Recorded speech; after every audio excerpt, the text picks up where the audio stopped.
Тот ребенок, что живет у леса, у него ведь зад такой чудесный. Выбачайте, я просто поглядел видос Светова про Хаміней і нешта мае думкі понесла у дзіўным кірунку. Так. А чаму няма вебкі? Ёсць вебка. Прывітанне ўсім, хто ўжо паспеў долучыцца. А я пакуль пораскидываю спасылачку у свае соцсеткі. А вы можете написать, наколькі добра мяне чуваць.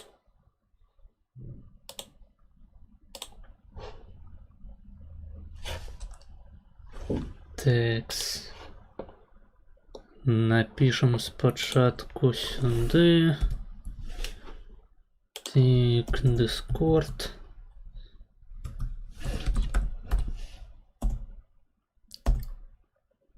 Ой, не, стоп. Стоп. Трэба абавязкова трэба напісаць пачалі стрым, іначай ніхто не прыйдзе. Гэта безумоўна менавіта так і працуе. Текс. Спасылка у Дыскордзе ёсць. Трэба закінуць яшчэ у Телеграм.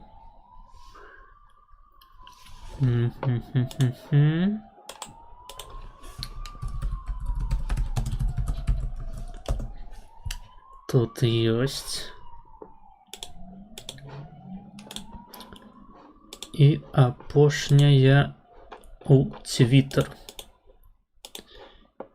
У наш з вами любимый тьютер. Пачынаем стрим.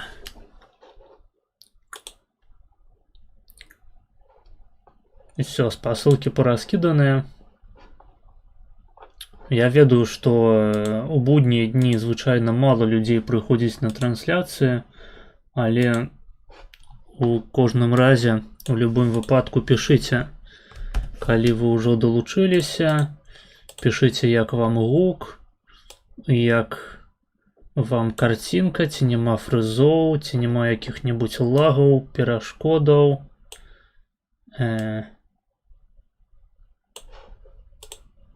На пачатку стрыму будем з вами размаўляць пра усялякае. Ну і ў прынцыпе-то, умоўна кажучы, любы мой стрым з гэтага пачынаецца. Калі вы раней не прысутнічалі, то кароткая такая даведка вам.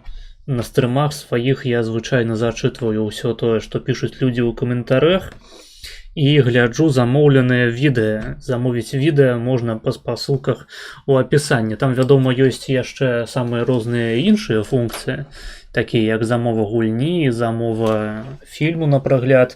Цяпер, калі ўжо мы маем з вами старонку для того, каб збірацца на Кіку, дзе можна глядзець фільмецы, я думаю, для нас не будзе праблемы, калі хтосьці вырашыць замовіць цэлую карціну мастацкую на прагляд. Вось. Што з вами можам абмеркаваць апошнія падзеі, навіны. У першую чаргу, канешне, усім цікава пра вайсковыя спецаперацыі ў Іране, амерыканцаў і габрэяў. Вось, акрамя таго, можаце пытаць мяне пра ўсе тыя рэчы, якія цікавыя менавіта вам, якія вы хацелі падмеркаваць, скажам, з галіны палітыкі, культуры, магчыма, адукацыі, магчыма, у вас знойдзецца пытанне па неўрабіялогіі, якое вы хацелі б мне задаць. І я у меру сваіх кампетэнцыяў буду старацца на такія пытанні таксама адказваць. Вось, агулам можете пісаць, як ваш настрой. Усіх вітаю з першымі днямі вясны. Як вы бачыце, у нас нават фон змяніўся спецыяльна пад гэта. Спермападу больш няма. Здарова, калбяшчым, так, прывітанне Team 4025. спермапад скончыўся, Цім, таму я думаю, цябе ўжо нічога не зацікавіць на маіх трансляцыях. Мы згубілі гэтага падпісанта на сённяшнім моманце. Цяпер у нас будзе вогнішча, утульнае вогнішча на фоне. Я ўжо не буду падрубаць ніякіх гукаў таго самага вогнішчу, каб трэскала дрэва, але прынамсі візуальная утульнасць на маім стрыме захаваецца. Олега Хаменку затрымалі. Гэта я перад стрымом таксама бачыў такую навіну. Але давайте перад тым, як мы пачнем сённяшнюю з вами размову, перад тым, як я пачну актыўна адказваць на ваши актыўныя паведамленні ў чаце, давайте з вами адзначым смерць чалавека, які прынес занадта шмат гора і пакутаў цывілізаванаму свету ва ўсіх розных, галоўным чынам бліжэйшых, але не толькі краінах. Вось чалавек, здох, спадзяюся, абассаўшыся і абасраўшыся. Вось вялікая гніда і спонсор тэрарызму па ўсім свеце. І сёння я хачу выпіць глыток. Я не п'ю на сваіх стрымах, і ў прынцыпе я не п'ю адзін. Таму сёння на стрыме з нагоды гэтай падзеі цудоўнай я вырашыў глытнуць энергосу белага монстру. Тут няма абсалютна ніякага сімвалізму, гэта просто звычайны напой, але паколькі я не п'ю алкаголь, як я ўжо сказаў, буду піць энергетычны напой, вось такі. За перамогу Амерыкі і Ізраілю у вайне супраць барбараў, Вось. Усім чырс, хлопцы.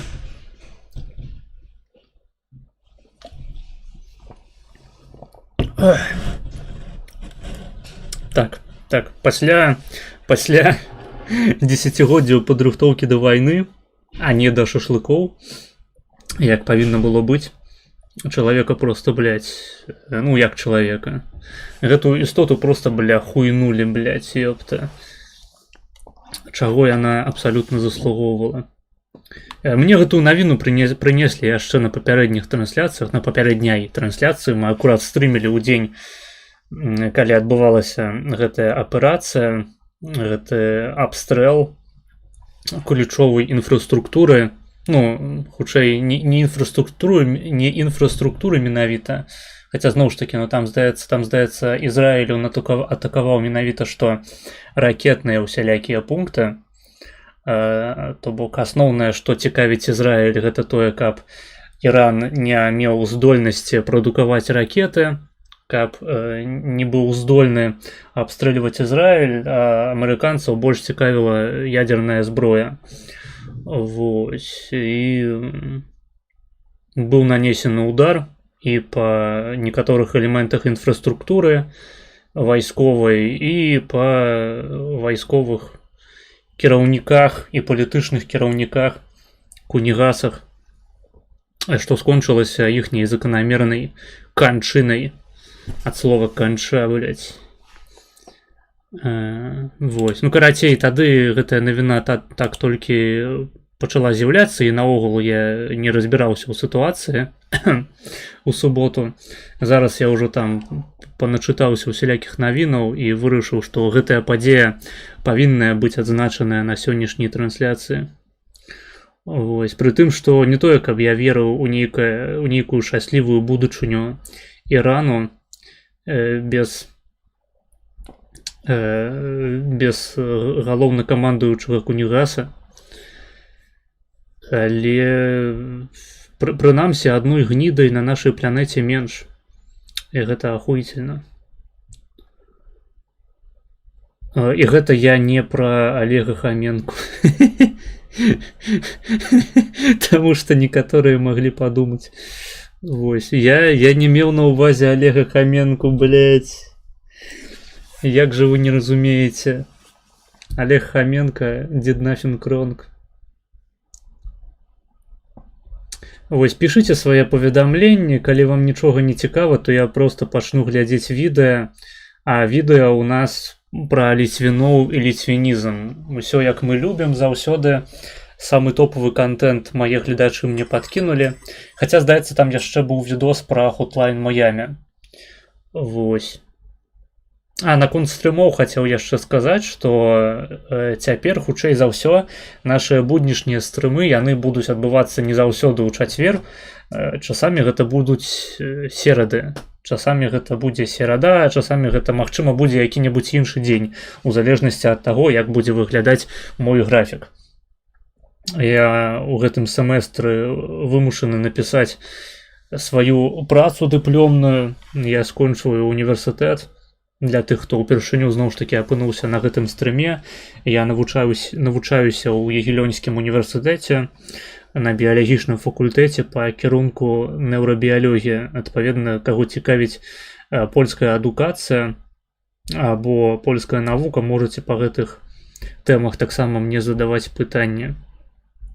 А для тых, хто хоча падтрымаць мяне фінансава, знаходзіцца спасылка, і не адна, у апісанні, як на аднаразовыя данаты, на Donation Alerts, на Streamlabs, на Tribute у Тэлеграме, і нават на турнікет ёсць, хаця турнікетам пакуль што, здаецца, ніхто не карыстаўся. І я сам, шчыра кажучы, не тое, каб ведаў дакладна, як ён працуе. Ось. Але калі хтосьці закіне, то мы пра гэта рана ці позна даведаемся, правільна? Акрамя таго, можна падпісацца на Patreon. Вось, але давайце да справы. Я не бачу пакуль што паведамленняў у чаце. Як я ўжо сказаў, звычайна ў буднія дні актыўнасць невялікая, і менавіта таму відосы, якія вы для мяне падрыхтавалі, будуць ратаваннем для нашай трансляцыі.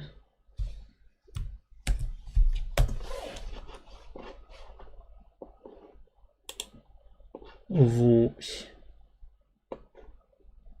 За літару F кувальдавання. Прывітанне, Hello World. Я спадзяюся, мне не прыйдзецца сёння цябе баніць зноў. Мазыш, вітаю. Прывітанне, прывітанне. Вось. Карацей, будзем зараз глядзець відэа тады. Але гэта не азначае, што я не чытаю чат. Вось, пішыце свае паведамленні, будзем разважаць на тэмы, якія вам найбольш цікавыя. Текст, а відосик у нас...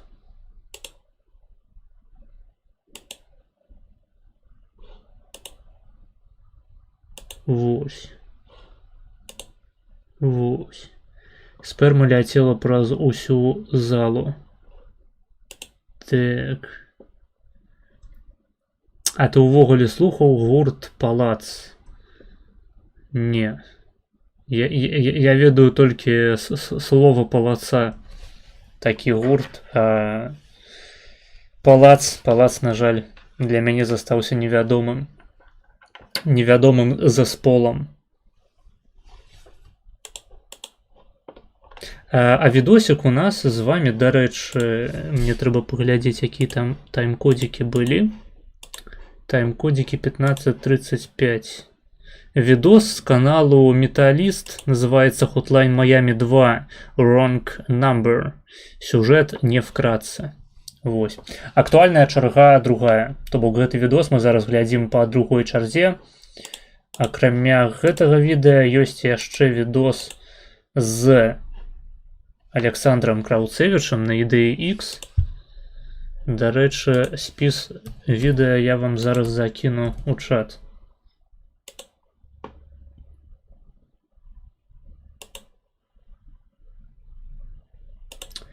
І замацую. А што за чарга?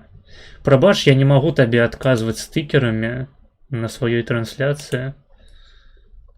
Але я думаю, ты зразумеў, які стыкер я маю на ўвазе. Хто хоча замовіць відэа, пераходзьце па спасылцы, каб паглядзець, у прынцыпе, стан, у якім знаходзяцца нашыя чэргі. І па спасылачках у апісанні, калі хочаце менавіта што замовіць нешта. Ацэннік знаходзіцца перад вамі на экране, магчыма, я яго перамяшчу кудысьці сюды, каб было бачна, калі мы відос пачнем глядзець. Актуальная другая. Текст. Давайте. Відос, дарэчы, замоўлены гэты цалкам і нават з пераплатай. Таму скіп вам будзе каштаваць шмат. Давайте, погнали.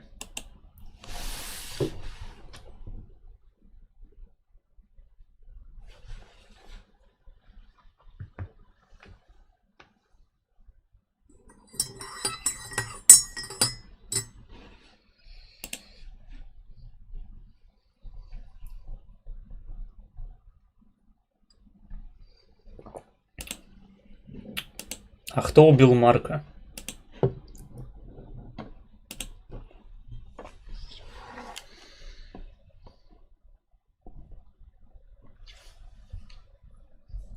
Вы нихуя не чуете. Вы ж нихуя не чуете, блядь.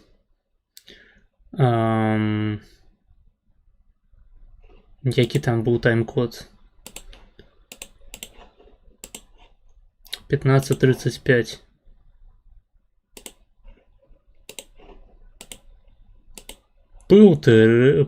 Пыл тереем. Гуку відео знову немає. Герои первой части разделились. Кто-то считает Джекета сумасшедшим жестоким убийцей, а кто-то несправедливо осужденным героем. Добре, что мой жарт про Марка прогучал в абсолютной тишине. Я это так и планировал. Фанаты принадлежат ко второму лагерю. Фанатов 5. Качок в маске тигра Тони, близняшки брат и сестра в масках лебедей Эш и Алекс, шустрая девчонка-скромняшка в маске зебры по имени Кори и здоровяк в маске медведя Марк. Кстати говоря, фанатов можно было увидеть в баре на Гавайях, играя за бороду. Это говорит нам о том, что фанаты тоже участвовали в боевых действиях против СССР. После того, как всплыла история с Джекетом, фанаты вдохновились его деяниями и, насмотревшись про него сюжетов в новостях, решили продолжить его дело. Однако они не были членами организации 50 благословений, хотя, скорее всего, они очень хотели ими стать. Но, к их сожалению, организация просто игнорила компашку. Звонков им, соответственно, не поступало, и ребята решили взять дело в свои руки, разъезжая на своей газельке по криминальным районам и убивая всяких наркоманов и низкосортных бандюков. Возвращаемся на вечеринку. Тони говорит фразу, которую я считаю второй по забавности после «что, бля, за неуважение» от Джейка. Эта фраза звучит так: «Чувак, эта вечеринка отстой, я, бля, ненавижу этих людей». Это очень понятно передает отношение Тони ко всей тусе, которую устроили фанаты. Остальные ребята также соглашаются с мнением Тони, и вместе они решают поехать на дело. Разобравшись с небольшой кучкой бандитов, фанаты, во всем пытаясь подражать своему кумиру, заезжают в пиццерию, а затем, забирая пиццу, возвращаются к себе на хату. 5 ноября. В суде проводится очередное слушание по делу Джекета, в ходе которого адвокат упоминает, что звонки на телефон его подзащитного поступали из казино Golden Drake Stop. Шеф полиции подтверждает связь этого казино с русской мафией, и суд отправляется на перерыв до следующего дня. Бывший военный корреспондент Эван, тот самый, который фоткал бороду и Джекета во время войны, выходит из зала суда и по телефону звонит своему другу, детективу Пардо. Эван просит Пардо дать ему какой-нибудь из контактов, связанных с русской мафией, чтобы узнать про это дело поподробнее. Дело в том, что в данный момент Эван пишет книгу про убийц в масках животных, поэтому он ищет любую информацию, так или иначе связанную с ними. Детектив нехотя дает Эвану адрес того самого Петрова, и Эван отправляется туда. На выходе из здания суда мы, кстати, можем увидеть протестующих людей, которые, по всей видимости, выступают против судебного процесса над Джек. А можно паляц замовить? Ну, калі ў іх музыка на аўтарскім праве, то нельга.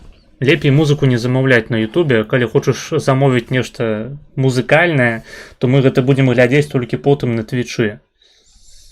А на ютубе я не хочу слухаць музыку.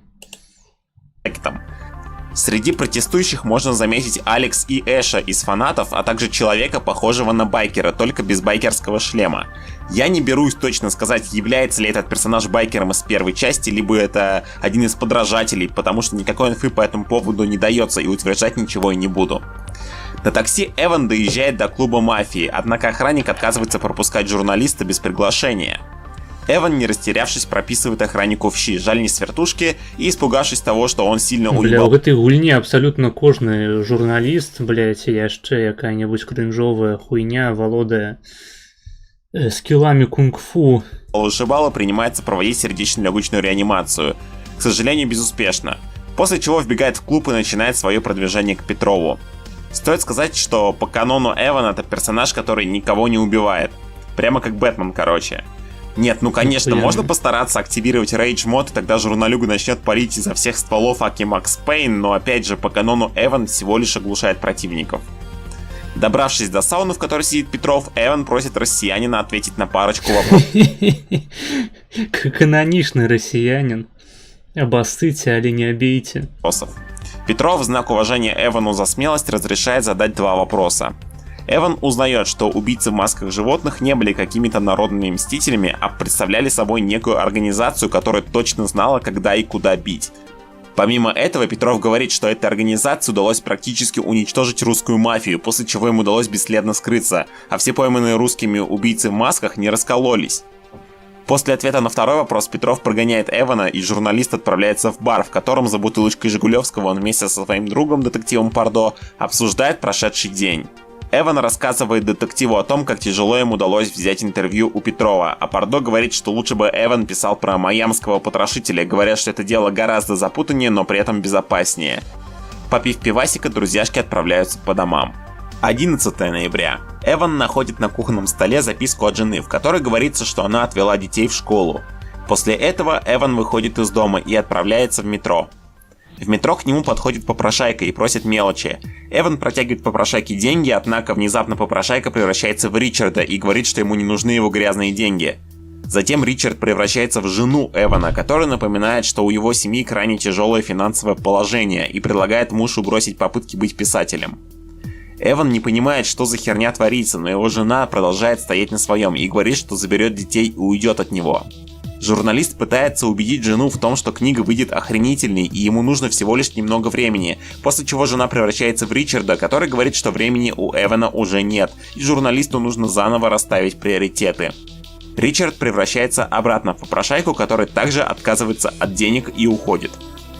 Эван выходит на станции метро, однако на ней полно бандитов, которые хотят устроить ему гоп-стоп. Набив морды всем бандитам и даже их лидеру, Эван выходит из метро и на автобусе добирается до дома женщины по имени Роза Берг, которая согласилась рассказать Эвану о своем сыне, который, по-видимому, причастен к движухе 50 благословений. Она говорит, что ее сын был очень милым и послушным мальчиком, и вообще хз, как это он умудрился вляпаться в эту историю. Далее мы узнаем, что ее сын сидел в тюрьме, и она навещала его, но он ей ничего не рассказал, а затем и вовсе сбежал из тюрьмы. Эван просит Розу дать ему возможность поговорить с ее сыном, и она соглашается передать номер писателя сыночку. Перед уходом Эван осматривает комнату парнишки и находит там кассету с датами 10 марта и 16 марта, после чего он уезжает. 18 ноября. Главный штаб русской мафии. К нынешнему боссу русской мафии приходит его главный помощник, которого мы с вами будем называть приспешником. Сын говорит, что колумбийцы открывают стриптиз-клуб и что на открытие он тоже приглашен.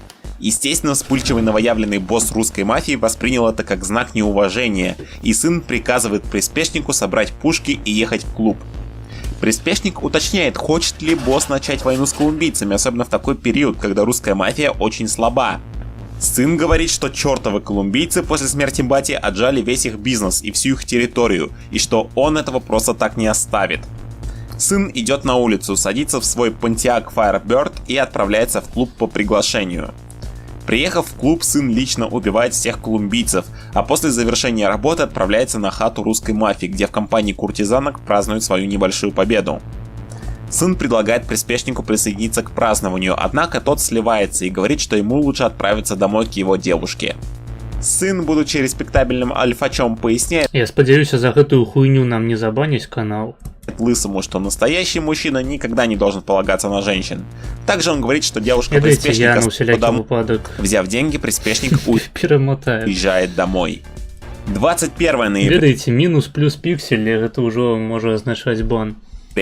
Приспешник приходит к своему боссу с Хаця просьбой. з іншага боку гэта на Ютубе ляжыць. Он хочет завязать с бандитским ремеслом. Але пракляцце стрымера заключаецца ў тым, што калі ты на стрыме глядзіш відос, які свабодна ляжыць на Ютубе, то, блядь, забаняць не той відос, які ты глядзіш, не аўтара відосу, а менавіта што цябе. Не. Потому что он чувствует, что стал слишком мягким для этого дела, и что у него появилось чувство, будто он сорвется. Сын соглашается отпустить своего приятеля на пенсию, но напоследок дает ему задание проучить уличную шпану, владеющую автомастерской, которая скорешилась с колумбийцами. Короче, поступили, Аўтэнтычна. как у нас принято говорить, не по понятиям. Хаця гэта ж па-мойму... Хаця не, гэта атрымліваецца сын мафіёзніка з першай часткі, то бок русня. То бок усё так, усё wszystko się zgadza. Также сын говорит, что если приспешник вдруг захочет вернуться в мафию, то он всегда будет рад его видеть. И в качестве прощального подарка босс дает приспешнику таблеточки с запрещенными веществами. Взяв подарочек, Лысый отправляется по адресу. Приехав в автомастерскую, он передает привет от русской мафии всем бандитам. И забрав мешок с деньгами из сейфа, он выходит на улицу. Там он встречает пацаненка, работающего в этой мастерской, который не понимает, что тут происходит. Приспешник говорит, что парню повезло, ибо его руки заняты мешком с деньгами, а не огнестрелом. Поэтому он советует парню свалить подальше, а затем садится в машину и едет домой. Дома его уже ждет девушка, которой он говорит, что уволился со своей работы и что он очень устал, но завтра он устроит ей сюрприз. Приспешник поднимается в спальню, закидывает мешок с деньгами под кровать и засыпает. И спит он прекрасно. Ему снится, как он едет по побережью на кабриолете с мешком денег, слушая радио и получая удовольствие от жизни. Внезапно по радио сообщают, что на Майами движется тропическая буря и что она вот-вот достигнет города. На заднем сиденье появляется Ричард, который спрашивает приспешника, куда он направляется. Приспешник отвечает, что он уезжает, куда глаза глядят, ибо ему все равно. Ричард предупреждает приспешника, что путь, который выбрал Лысый, заканчивается стеной, и что он к ней очень-очень быстро приближается. В конце Ричард спрашивает у приспешника, не забыл ли тот взять с собой его подругу, и Лысый просыпается. Он ищет мешок с деньгами у себя под кроватью и не находит его. Спустившись на первый этаж, он находит записку от его девушки, которая извиняется за произошедшее, говоря, что он бы на ее месте сделал то. Слухайте, вы не поверыце, але мне гэты сюжэт так жыццё нагадвае. Жыццё чыё? Радзівона Батуліна, блядь? Чыё жыццё ты маеш на ўвазе? Пінскага рэпера, блядь? Я не поверу, што гэта твоё жыццё на экране. То же Ну, самое. акрамя таго, што цябе магла таксама кінуць баба, забраўшы ўсе твае 100 злотых, якія ляжалі пад матрасам. Тады гэта сапраўды рэалістычны сцэнар. Выйдя из хаты, мы видим, что бабёна помимо мешка с зеленью сперла еще и машину своего кавалера, что очень опечаливает приспешника. Настолько, что он тут же отправляется переживать свое несчастье в ночной клуб, угандошиваясь таблетками, которые он взял у своего босса в качестве прощального подарка. Он пытается позвонить своей подруге, но не в состоянии правильно набрать номер, в гневе выкидывает телефон в стену. В этот момент к клубу подъезжают фанаты и, ворвавшись внутрь, зачищают абсолютно весь клуб, а затем заходят в приват-комнату, в которой сидит приспешник. По его костюму ребята понимают, что он принадлежит русской мафии, и наезжают на него. Под действием наркотиков приспешник ведет себя неадекватно, а фанатов в масках он принимает за реальных зверей, и вообще он думает, что он находится в каких-то джунглях. Фанаты начинают избивать приспешника. Мне вось ягоны твар нагадвае аднаго чалавека, але не буду казаць якога. Не чувствуя боли, кричит, что хочет домой, но домой его уже никто не отпустит, и фанаты до смерти избивают мужика. Да ладно, пара синяков. А у Эвана звонит телефон. Звонящий представляется тем самым парнем, с матерью которого говорил Эван. Он соглашается рассказать журналисту свою историю, но только если Эван купит для паренька билет на самолет, который стоит недешево, но при этом он уверяет, что информация сама себя окупит. Эван соглашается на сделку, если история окажется интересной, и звонящий начинает рассказывать свою историю с самого начала. Сначала поступали сообщения на автоответчик с просьбами звонить на номера и оставлять там странные сообщения с адресами, а затем ходить по городу и оставлять там знаки 50 благословений, круг с 3 полосами. Поначалу он считал сообщения розыгрышем и не выполнял приказов, но затем сообщения были более угрожающими, а потом и вовсе кто-то сжег его машину. На автоответчике осталось сообщение, что лучше парню начать слушаться или начнутся проблемы. Действие переносит нас во 2 апреля 1989 года, время событий первой части игры. И тут мы узнаем, что этим парнем оказывается барабанная дробь Рихтер из первой части Hotline Miami.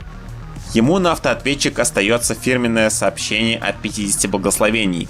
Получив его, Рихтер поднимается в комнату к своей больной матери. Она рассказывает Рихтеру про то, что ей приснился какой-то странный сон, но не придав Гэта, по-моему, яго мы сустрэлі ў турэмнай камеры і ёбнулі, блядь, як свінюшку нахуй. Зарэзалі, блядь, Кузьмича. этому значения, Рихтер говорит ей, что ему нужно отойти по делам. Он идет на автобусную остановку и уезжает на задание. Приехав на хату к русской мафии, он без особых проблем зачищает оба этажа здания, а после этого возвращается домой. 10 апреля история со звонком повторяется. Рихтер говорит матери, что ему нужно будет уехать на собеседование по работе. Приехав на собеседование, Рихтер уничтожает логово русской мафии и возвращается домой. Дома он находит свою мать, лежащей в ванной без сознания. Он берет ее на руки и относит ее в комнату на 2 этаже. Там Роза приходит в себя и говорит, что хотела принять ванную, но потеряла сознание. Рихтер предлагает вызвать врачей, но мать говорит, что все в порядке и что ей надо всего лишь немного поспать. 23 апреля, снова сообщение на автоответчике. Рихтер идет отпрашиваться у мамы и на этот раз говорит, что идет в бар встретиться со старым другом. Мать очень радуется тому, что у сына есть друзья, и говорит, что было бы неплохо, если бы Рихтер пригласил своего кореша к ним домой на чашечку чая. Рихтер сливается с темой и отправляется на разборки. После зачистки Рихтером качалочки русской мафии мы переносимся в квартиру Эвана, в которой он берет новый блокнот для записи.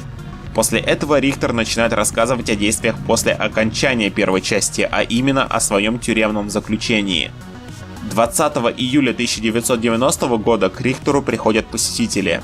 Ими оказываются те 2 уборщика, которые, по всей видимости, сваливают из Майами и зашли попрощаться с Рихтером, который им хорошо послужил. Рихтер все равно не понимает, что они имеют в виду, но уборщики говорят, что кто не понял, тот поймет, и благополучно уходят.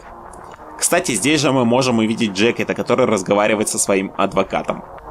Рихтера ведут по коридору, однако дорогу в столовую ему преграждают охранники тюрьмы, которые говорят, что для Рихтера время обеда еще не наступило и что Рихтеру надо пройти в спортзал. В спортзале нас встречает жесткий бугай с татушкой 50 благословений на лице, который советует нам начать читать молитвы. Раскайтив этого Рашков и сюда добрался. дебила по всей площадке, мы подбираем биту и ломаем череп засранцу. После этого мы видим, что в тюрьме начинается бунт. Заключенные опиздюливают охрану, и во время этого действия Рихтер проникает в раздевалку и крадет мусорскую униформу. Однако теперь он становится чужим среди своих, и теперь заключенные пытаются опиздюлить и его. Посадив на бутылку своих бывших товарищей, по несчастью, Рихтер под видом охранника эвакуируется из тюрьмы, таким образом совершая побег. Рассказав свою историю Эвану, Рихтер говорит, что в данный момент он находится на Гавайях, и поэтому билет на самолет он просит не для себя, а для своей матери, потому что он за нее очень сильно переживает. Эван обещает достать деньги на билет и благодарит Рихтера за помощь. На кухонном столе среди газет он находит письмо от жены, в котором говорится, что она и дети очень скучают по Эвану, но она не может жить с человеком, который ставит свою работу выше семьи.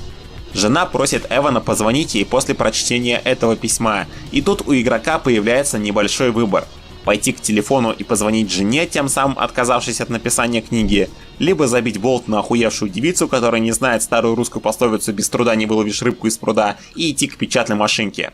Выбор совсем чуть-чуть влияет на концовку, но не прям критично, поэтому я с вашего... Бля, выбор відавочны, по-моему. Трэба ссылаць пізду нахуй і рабіць сваю справу, на якой ты корміш сваю ўласную сям'ю. Я вось гэтай хуйні ніколі не разумеў. Нават Red Dead Redemption 2 скончваецца падобнай хуйнёй, што просто баба не дае развівацца свайму мужику праз тое, што ёй, блядь, не падабаецца ягоны род дзейнасці, пры тым, што яна, блядь, пачала з ім стасункі менавіта ў перыяд, калі ён гэтай самай дзейнасцю і займаўся. Гэты троп, блядь, у творах мастацкай літаратуры, у гульнях, у фільмах просто заўсёды самы, блядь, выбешваючы. Вітаю, USLS. Позволения выберу вариант с печатной машинкой, но и другой вариант я вам тоже продемонстрирую. 2 декабря 1991 года. Фанаты не могут найти себе занятия на вечер. Эш говорит, что сестра его друга связалась с плохой компанией, і друг... Яно і ў рэальным жыцці таксама заёбвае дзіка, проста мне асабліва не прыходзіцца стасавацца з людзьмі, якія будуць спачатку са мной знаёміцца з такім, якім я ёсць, а потым старацца мяне неяк перайначыць на свой лад. А у сеціве, там, у творах кінематографа або літаратуры з гэтым спатыкаешся просто на кожным кроку, блядь, кожны другі жаночы персонаж. Просто обосраться. Просил фанатов вернуть его сестру домой. Тони такая идея не нравится, но за отсутствием альтернатив он соглашается отправиться на дело. Приехав на место, фанаты разбираются с толпой наркоманов и добираются до сестры. Я ведаю, что самый раздражняючы персонаж прынамсі серыялаў за ўвесь час гэта жонка Волтера Уайта з Breaking Bad, але нават там гэта больш робіць сэнсу, яе возбуханне бясконцае і хваляванне за мужа, таму што муж Волтер Уайт, ён усё жыццё працаваў настаўнікам хіміі ў школе, а тут зрабіўся нейкім наркамагнатам. Але, блядь, што ў Red Dead Redemption, што ў гэтай гульні просто мужик з самага пачатку займаецца нейкай небяспечнай справай, якая прыносіць яму грошы. Прычым, наколькі я разумею, я не ведаю канкрэтна, як у гэтай сітуацыі. У Red Dead Redemption гэта былі грошы немаленькія. Вось, адпаведна, пакуль грошы льюцца ракой, жанчыне ўсё падабаецца, а потым, калі гэты перыяд скончваецца, наступае крызіс, пачынаецца, блядь, ебанне мазгоў. Гэта пры тым, што я не тое, каб лічу, што жанчыны ў прынцыпе маюць тэндэнцыю да менавіта такіх паводзінаў. Я маю на ўвазе менавіта тое, як гэтыя тропы проста, блядь, сутыкаюцца на кожным месцы ў папулярнай культуры. І з чаго некаторыя людзі могуць стварыць сабе такое ўражанне, што так выглядаюць усе прадстаўнікі супрацьлеглага полу, калі яны сябе такімі лічаць, вядома. Вось, калі яны сябе лічаць прадстаўнікамі іншага полу, то ўсё ахуенна. Сестры. Она в ахуе от происходящего, кричит о том, что фанаты убили всех ее друзей, и если к ней подойдут еще хоть на шаг, она выстрелит в неприятелей из пистолета. Фанаты так уж и быть оставляют ее в притоне среди окровавленных трупов ее друзей и уезжают домой. 7 декабря 1991 года. Сын и его банда планируют ограбить банк, который крышует колумбийская мафия. Естественно, перед боем они бахают по 100 грамм. Дарэчы, хто глядзеў Сапрана, там жонка галоўнага героя таксама, блядь, тупая пиздень, якая жанілася на мафіёзніку, а потым, блядь, увесь серыял возбухае, што ён там юзае наркотыкі, трахаецца з рандомнымі бабамі ўвесь час і забівае людзей пачкамі. Вось гэта сапраўды нечакана. Хто б мог падумаць-то, блядь? Там столичной водочки и отправляется на дело. Войдя в банк, братки непринужденно надевают балаклавы и, достав стволы, начинают шмалять по охранникам и колумбийцам, которые находятся внутри. Уничтожив всех противников на пути, сын заходит в главное хранилище и видит там галлюцинацию. Перед ним предстает его дед в инвалидном кресле, батя и телохранительница. На вопрос, что он здесь делает, батя отвечает, что его здесь нет, и сын это должен прекрасно понимать. Сын соглашается, и тогда батя задает ему встречный вопрос: какого хуя сын здесь делает? Сын отвечает, что он очень хотел бы, чтобы отец гордился им, но батя не впечатлен. Он говорит, что пиздюк совсем не изменился и пошел по стопам своего отца, что есть нехорошо. Телохранительница надевает на деда маску Ричарда. Еще лепей, блять. Злобный петушара поясняет сыну, что он никчемный и что у него почти не осталось времени ни на что. 9 декабря 1991 года. Фанаты обсуждают выпуск новостей, в котором их показали. Кори говорит, что они получили свои 5 минут славы. Теперь ребята решают закрепить успех и пойти нарезать в труху еще пару-тройку бандитов. Алекс говорит, что она купила травки у каких-то наркоманов, и можно заехать к ним и уничтожить их притон. Все соглашаются с ее идеей, и, погрузившись в микроавтобус, ребята едут на место. Убив несколько человек в доме, фанаты замечают спуск в канализацию, в которой бандиты избавляются от трупов в ваннах с кислотой. Уничтожив всех внутри, фанаты отправляются домой. На следующий день в дом к Эшу и Алекс внезапно приезжает детектив Пардо. Пока Алекс бегает, прячет шмотки фанатов у себя в комнате, детектив бесцеремонно заходит на кухню и что-то там ищет. Когда Алекс спрашивает, мол, какого хуя ты делаешь, он отвечает, что ищет ее брата Эша. Алекс говорит, что Эш тут не живет. Пардо просит Алекс передать Эшу, чтобы тот зачем-то позвонил в полицию Майами, когда приедет. Затем отпускает ей комплимент и уезжает. Уезжает на один из самых долгих уровней в игре – порт города Майами. Блядь, як же охуенно, что мне гэтую гульню вырашылі не замаўляць, а просто я гляджу зараз кароткі пераказ у 47 хвілінаў гульні, якая по працягласці была, блядь, я не ведаю, мабыць, гадзінаў 10. І памятаючы, як выглядаў геймплей першай часткі, я просто, блядь, реально, я готовы хоть хрысціянства прыняць, абы толькі не займацца гэтай драчыльняй яшчэ некалькі стрымоў. Там он проникает на пришвартованный в порту корабль и в соло уничтожает целую банду колумбийской мафии. После этого он выходит на сушу и видит, что прибыла полиция, которая хотела устроить спецоперацию по захвату судна, однако Пардо залил соляра и поставил операцию под угрозу. Послав копов нахер, Пардо садится в тачку и уезжает на очередное место преступления майамского потрошителя. На этот раз жертва лежит не с перерезанным горлом, а с выпущенными наружу кишками. В послании потрошителя говорится: «Пожалуйста, не заставляйте меня делать это снова». Пардо предполагает, что потрошитель обозлен отсутствием реакции со стороны журналистов, поэтому он пытается привлечь их внимание.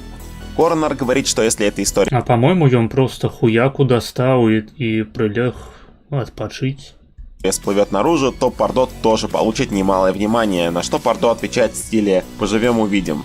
После этого Пардо уезжает. 14 декабря Пардо по неизвестным причинам приезжает в штаб-квартиру русской мафии и на ресепшене просит вызвать сына. Однако секретарь говорит, что босса нету на месте, намекая на то, чтобы детектив уебывал по-хорошему. Детектив обещает вскоре вернуться, а нам показывают кабинет босса, в котором он избивает труп колумбийца как боксерскую грушу. Он говорит ребятам, что завтра они будут в высшей лиге, если все будут придерживаться плана, после чего он просит пожелать ему удачи и уезжает. Гэта быў не труп, вы не зразумелі. Калі ў чалавека знікае пульс або сэрца перастае біцца, гэта азначае, што ён увайшоў у кола стараліцвіноў. Ехав в особняк колумбийского босса, сынуля под заводной трючок пертурбатора разваливает абсолютно всех колумбийцев на пути, а затем заходит в кабинет к самому боссу колумбийской мафии. Колумбиец признает, что у сына большие яйца, раз он осмелился прийти сюда один. Но на этом путь сына закончен, и теперь ему точно поездец. Сыну как будто абсолютно похеру, что на него направлена куча стволов, и он вообще находится в меньшинстве. Он дает колумбийцу 10 секунд на то, чтобы сдаться. Колумбиец не понимает прикола, как этот пиздюк в такой ситуации смеет ставить ему ультиматум, и пока все внимание приковано к сыну, остальная банда русских заходит с тылов и окружает кабинет колумбийца. И как только сын говорит слово 10, все колумбийцы внутри получают заряд бодрости из русских стволов. 20 декабря. Марк привозит на хату коробку с новыми масками Ричарда. Тони, Кори и Алекс надевают их, и вдруг они начинают говорить странные вещи, напоминающие переговоры по рации. Марк абсолютно не вдупляет, что они несут, и уже было начинает беспокоиться, но тут вдруг звонит телефон. Ребята снимают маски, и Алекс идет к столу с телефонами, однако ни один из этих телефонов не звонит. Эш достает из кармана телефон приспешника, который он подобрал в клубе после разборки с ним. Эш берет трубку и слышит в ней голос босса русской мафии. Сын в этот момент сидит в новом многоэтажном здании, отжеванном у колумбийцев, и, думая, что разговаривает с приспешником, предлагает ему вернуться в банду и отметить вечеринку по Привитание, реалите СК Ред. поводу восстановления могущества русской мафии. Сын называет... Сподіваюся, я неправильно прочитал твою назву, твой никнейм. Адрес их новой нарколаборатории, однако, не услышав ответа, бросает трубку. У фанатов загорелись глаза, ибо у них появилась возможность повоевать не с рандомными наркоманами, а с самой настоящей русской мафией, поэтому они быстро запрыгивают в пазик и отправляются по адресу. В этот момент обозленный на игнор в свою сторону сын начинает в лошадиных дозах зажирать таблеточки с запрещенными законодательством веществами. Его помощник с осторожностью предупреждает босса, чтобы сын полегче вел себя с наркотой, но сыну на эти предостережения наплевать, и он продолжает закидываться таблетками, пока его не настигает лютый приход. Во время... Не ведаю, мне таксама ў дзяцінстве падабалася хаваць скітлс. этого бэт-трипа он берет дробовик на столе и начинает убивать членов... Ведаеце, кислые такие цукерки, их просто одразу всю пачку в рот нахуй засыпаешь и пачинаю просто пот литься з ебальника стякая там просто по теле, пачинаешь потеть як свинья. Вось этого, вось хто не адчуваў таких рэчаў у сваім дзяцінстве, у таго гэтага самага дзяцінства і не было. Вот. Собственный вы яшчэ скажыце, што вы... Як гэтая хуйня называлася, парашок гэта для того, каб рабіць напоі? Япі, юпі, пена. Што пена? Хуйня такая была, прадавалася ў кіёсках па Беларусі. І мы замест таго, каб рабіць напоі з гэтага парашку, мы яго карацей проста ў рот засыпалі. Вось, але ў дзяцінстве якую толькі хуйню мы не ели, бо былі долбаёбамі. Мы куплялі лапшу хуткага прыгатавання і ў сухамятку яе кушалі, засыпаючы спецыямі. Мы куплялі сабе каву распушчальную таксама ў такіх невялічкіх пакетиках на кафе і таксама засыпалі ў рот нахуй.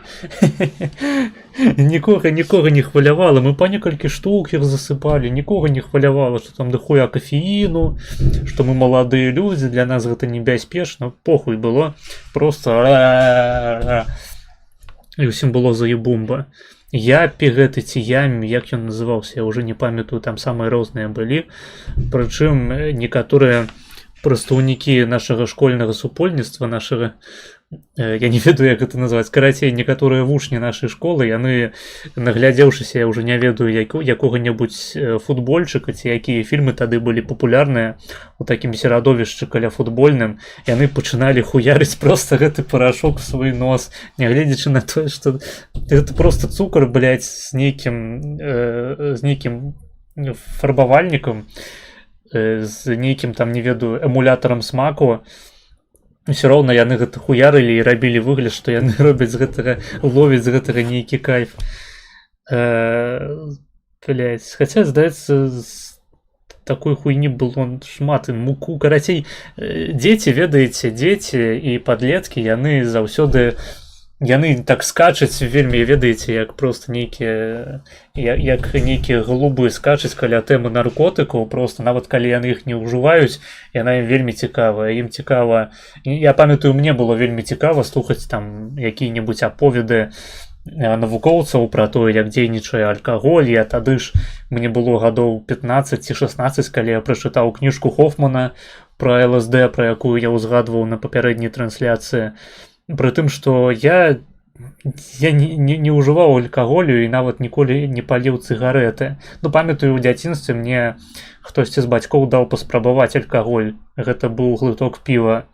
Ну, вось, потым я ўжо толькі пасля... Карацей, я ніколі не ўдзельнічаў у бухічах у падлеткавым узросце, ды і зараз не асабліва каб удзельнічаю. Алкаголю было вельмі шмат у маім блядь. Выбачаюся, сёння нейкі дзень дзіўны, падстаміўся, мабыць. А мабыць, гэта, ведаеце, у мяне, я быў неўролага, у мяне знайшлі неўральгію, нерву нейкага, блядь, на башке, і я цяпер прымаю лекі, якія робяць мяне трошкі такім раз'ёбаным. Трошкі, а яны ўплываюць на ціск крывяны, абніжаючы яго, таму я магу выдавацца, не ведаю, як гэта назваць, такім у расфокусе. Вось, карацей, пра што я казаў, алкаголю было шмат... Блядь, сука, твою мать. Алкаголю было няшмат у маім дзяцінстве, а цыгарэты я, ў прынцыпе, ніколі не спрабаваў паліць, але так ці іначай мяне тэма наркотыкаў цікавіла. Што ўжо казаць пра іншых маіх равеснікаў, якіх гэтая тэма не толькі цікавіла з тэарэтычнага пункту гледжання, але і з практычнага таксама.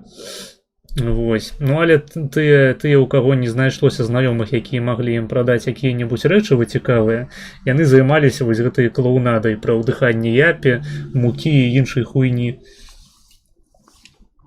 Юпі, это было так, была справа, Юпі, памятаю, база таксама рабіў.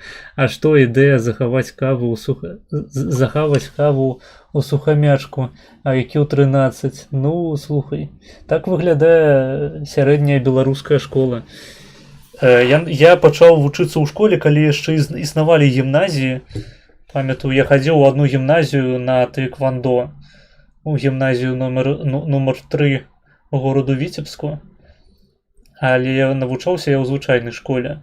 Потым ужо пазней гімназію ў прынцыпе скасавалі, і зараз яны, ну, на фармальным узроўні яны не існуюць, і нават назвы, наколькі я ведаю, павінны былі змяніцца, але з іншага боку ніхто не перашкаджае там пэўным школам, якія раней лічыліся гімназіямі, проста за кошт таго, што ў іх захавалася рэпутацыя, прывабліваць да сябе найлепшых вучняў. Іншая справа, што гэты працэс ён будзе з кожным годам слабець і слабець. Ну і адпаведна дзяржава будзе на гэта таксама працаваць, каб не было ніякіх элітных завядзенняў.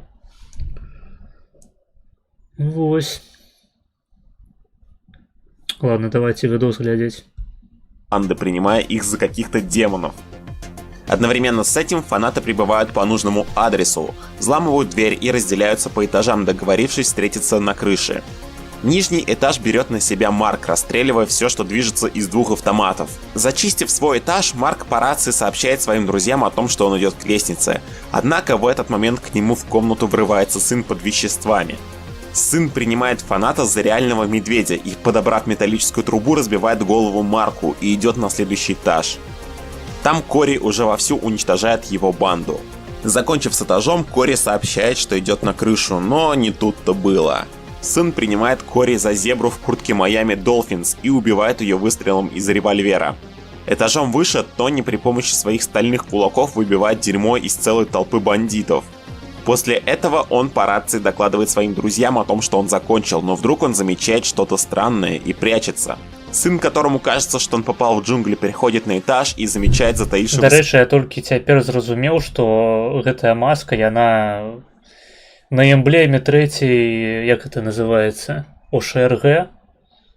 Я постоянно блытаю, блядь, ДШРГ, ОШРГ, карацей трэцяй штурмовой бригады ва Украіне. Я раней не разумеў гэтую адсылку, а цяпер я ўцяміў. Сын, которому кажется, что он попал в джунгли, переходит на этаж и замечает затаившегося в темноте тигра, которым и является Тони. Тони решает напасть на наркомана, но получает сильное ранение из дробовика и из последних сил убегает прочь. На последнем этаже брат и сестра готовят салат из мелких... Третья АШРБ. Окей, дякуй. Я не моцная у вайсковых тэрмінах, асабліва калі гэта абрэвіатуры. Нарезанных бензопилой русских гангстеров. Закончив с готовкой, Эш и Алекс, как условились фанаты, поднимаются на крышу, но никого из своих друзей они там не встречают. Эш пытается связаться с другими фанатами по рации, но ответа он по очевидным для нас причинам не получает. Алекс уже предлагает спуститься вниз и проверить ребят, как вдруг на крышу приходит босс русской мафии и сходу дает хедшот в Эша. Алекс в гневе обругивает убийцу, после чего тоже получает свинца в голову. Тут стоит заметить, что играя за сына, мы видим эту ситуацию немного иначе. Он вбегает на крышу не с магнумом, а с пожарным топором и представляет брата и сестру как огромного демонического двухглавого лебедя, ладно хоть не орла. Одна из голов этого лебедя обладает милишной атакой, это Алекс, а вторая выпускает изо рта фаерболы, это Эш. Каждую... Ну нібы на адным з звязаў тройкі ёсць такая маска. Так, я дакладна нешта такое бачыў. Мабыць, у роты, але дакладна не ўзгадаю. Я таксама дакладна не ўзгадаю, не памятаю, просто не настолькі пільна сачу, але гэтая маска адразу ў мяне выклікае такую асацыяцыю. Нешта я не бачыў такой эмблемы у трэцяй АШБ. Да, блядь, была такая эмблема. Што вы пиздіце-то? Не можа быць, каб гэта было хлуслівае... Каб гэта быў хлуслівы ўспамін мой. Третья ОШРБ. Тех вы там АШБР.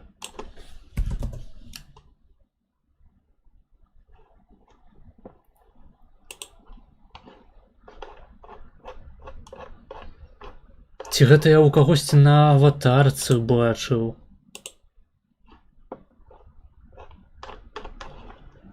Блять. Не памятаю, не памятаю.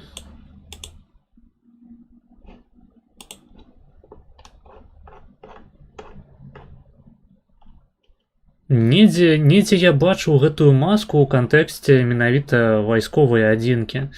Але, магчыма, я памыліў третью АШБ з нечым іншым.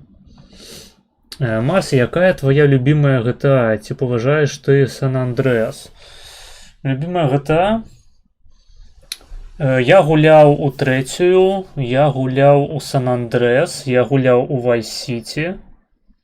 У чацвёрку і пятую я не гуляў. У мяне просто на момант, калі выходзілі гэтыя гульні,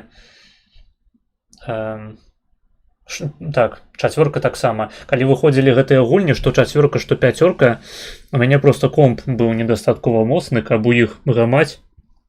А пазней ужо, вось, напрыклад, зараз у мяне ёсць такая магчымасць, каб ганяць у гэтыя гульні, але няма жадання. Таму што, ну, скажам, пасля таго, як я прайшоў RDR 2, GTA, што чацвёртая, што пятая, у прынцыпе, мяне не прывабліваюць. Хаця гэта гульні створаныя, што RDR, што GTA-шкі адной і той жа кампаніі Rockstar.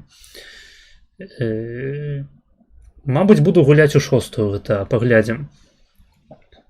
Калі абіраць з тых, у якія я гамаў, сапраўды, я памятаю, я ўпершыню ўсе GTA-шкі гэтыя, пра якія я кажу, прайшоў нават не на кампе, а на планшеце, таму што гэта былі гады, калі яны пачалі выходзіць на Android. І я прайшоў спачатку тройку, потым я прайшоў, здаецца, Вайс-Сіті, а пасля Сан-Андреас. Ну, менавіта ў такім парадку, як яны выходзілі, хаця на той момант яны, здаецца, ўжо выйшлі ўсе. Ну, я, адпаведна, я быў проста, ведаеце, гэта такі сіндром качаня, зноў ж такі, нягледзячы на тое, што найлепшая частка з гэтых трох відавочна Сан-Андреас, мне чамусьці заўсёды душа ляжала да трэцяй часткі праз вось гэтую атмасферу гораду. Ужо неяк вельмі цудоўна яны пабудавалі атмасферу. Я не ведаю, як гэта выглядала ў чацвёртай часткі, але нягледзячы на хуёвую графіку, а нягледзячы на прымітыўны сюжэт і прымітыўнага галоўнага героя, трэцяя частка заўсёды у маёй душы нейкай цеплынёй аддавала. Магчыма, проста гэта звязана з тым, што я, бавячыся са сваім планшетам дома, шмат часу сапраўды ў ёй правёў, прызвычаіўся да яе, прынюхаўся, і ў некаторых момантах вось гэтыя рашэнні чыста дызайнерскія з трэцяй часткі мне падабаліся больш, чым некаторыя рашэнні з таго ж Сан-Андрэасу. Я ніколі не падзяляў вялікага нейкага імпэту, вялікага захаплення ў бок Вайс-Сіті. Я заўсёды, у мяне Вайс-Сіті асацыявалася з яшчэ менш зразумелым сюжэтам. Не тое, што я аматар простых сюжэтаў, але я калі малым праходзіў гэтыя місіі, я на яго, у прынцыпе, асабліва не звяртаў увагі. То бок, калі ў трэцяй часткі яго амаль што няма, таму гэта не замінае у тым, каб насалодзіцца гульнёй. У Вайс-Сіті нейкая хуйня, блядь, сюжэтам адбываецца. Не тое, каб сюжэт гэта нейкая моцная частка ў любой з частак GTA. Ну, у кожным разе для мяне гэтая гульня выглядала як проста нейкі беспарадачны набор місіяў. Атмасфера мне таксама не тое, каб вельмі падабалася. У мяне Вайс-Сіті заўсёды асацыявалася з гэтай місіяй з верталёцікам ебанутай. То бок ніводная місія ані з трошкі, ані з Сан-Андрэас, хаця ў Сан-Андрэас таксама былі місіі з верталёцікам. Окей, бяру свае словы назад. У Сан-Андрэас таксама былі досыць ябаныя місіі, але ў трошцы я не магу згадаць, каб я сапраўды сядзеў, карпеў, блядь, з нейкімі самалёцікамі і верталёцікамі. Не, ну чыста па адчуваннях, вядома, і па геймплею, і па разнастайнасці ландшафтаў, па цікавых дызайнерскіх рашэннях, па цікавых геймплейных рашэннях Сан Андрэс, канешне, мае вялікую перавагу, што над трошкай, што над Vice City. І якая GTA была першая у цябе? Першая была трэцяя. У аднаго з падраздзелаў была дакладна, але не прям у трэцяй АШБР. Окей, на аватарцы на аватарцы распада, дакладна, вось, дзякуй. Сапраўды, я-то думаю, адкуль у мяне такая асацыяцыя? Апыняецца, што так, толькі тады цікава, дзе я бачыў ягоную аватарку, у прынцыпе, мы ж не стасаваліся абсалютна ніяк. На 6-ю GTA-шку ўжо трэба збіраць компік. Тройка сапраўды топ, але яе мала хто ведае насамрэч. Карпеў. Зразумелі? Так, зразумелі. Я б на твоім месцы паасцярожней пісаў вось такія словы і жартаваў на гэтую тэму. Таму што папярэджанняў больш не будзе. Будзе толькі перматч. Текст.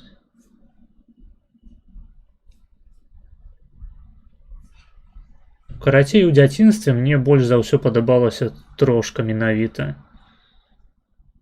А пасля я не тое, каб часта гуляў у GTA-шке. Мне падабалася глядзець летсплеі там ад таго ж Мэдысона. Ну і адпаведна глядзець летсплеі на Сан Андрэс нашмат цікавей. Просто там шмат усялякай рознай вясёлай хуйні адбываецца ў кадры. На секунду геймплею. Из голов сын убивает ударом топора, а не выстрелом из магнума. Так, стоп, а я вывел вам видос? Не вывел. Ось видос. Почему именно так и какой из этих способов убийства наиболее каноничный, я... День добрый добрым людям. Прывітанне, мазгавы суп. Даўненька цябе не бачыў на трансляцыях. Хаця з іншага боку я даўненька іх і не праводзіл. Честно говоря, не знаю, да и не важно это. Убив последних фанатов, сын подходит к краю крыши и видит мост из радуги. Он ступает на мост и уходит по нему вдаль. Конечно же, никакого моста радуги в реальности нет, и на самом деле сын просто-напросто во время своего бэд-трипа спрыгнул с крыши и разбился насмерть. Через некоторое время особняк окружает отряд спецназа. На место прибывает детектив Пардо. Он, наплевав на предостережение командира спецназа, входит в комнату, в которой находится раненый Тони. Он сидит рядом с трупом Марка и телом Кори. Пардо наводит на Тони пистолет. Тони умоляет детектива не стрелять и говорит, что хочет сдаться. Пардо же считает иначе и убивает Тони выстрелом в голову. Выйдя из комнаты, он говорит бойцу спецназа, что Тони напал на него, и детектив вынужден был обороняться. Детектив выходит на улицу и видит размазанного по асфальту босса русской мафии. А затем садится в машину и уезжает. Но яго прынамсі салфеткой накрыли. Неделю спустя, 27 декабря 1991 года, Пардо прибывает на очередное место преступления. Корнер говорит, что это еще одна работа майамского потрошителя. На этот раз жертва изувечена в полную труху. Послание маньяка вновь по смыслу ничем не отличается от предыдущих.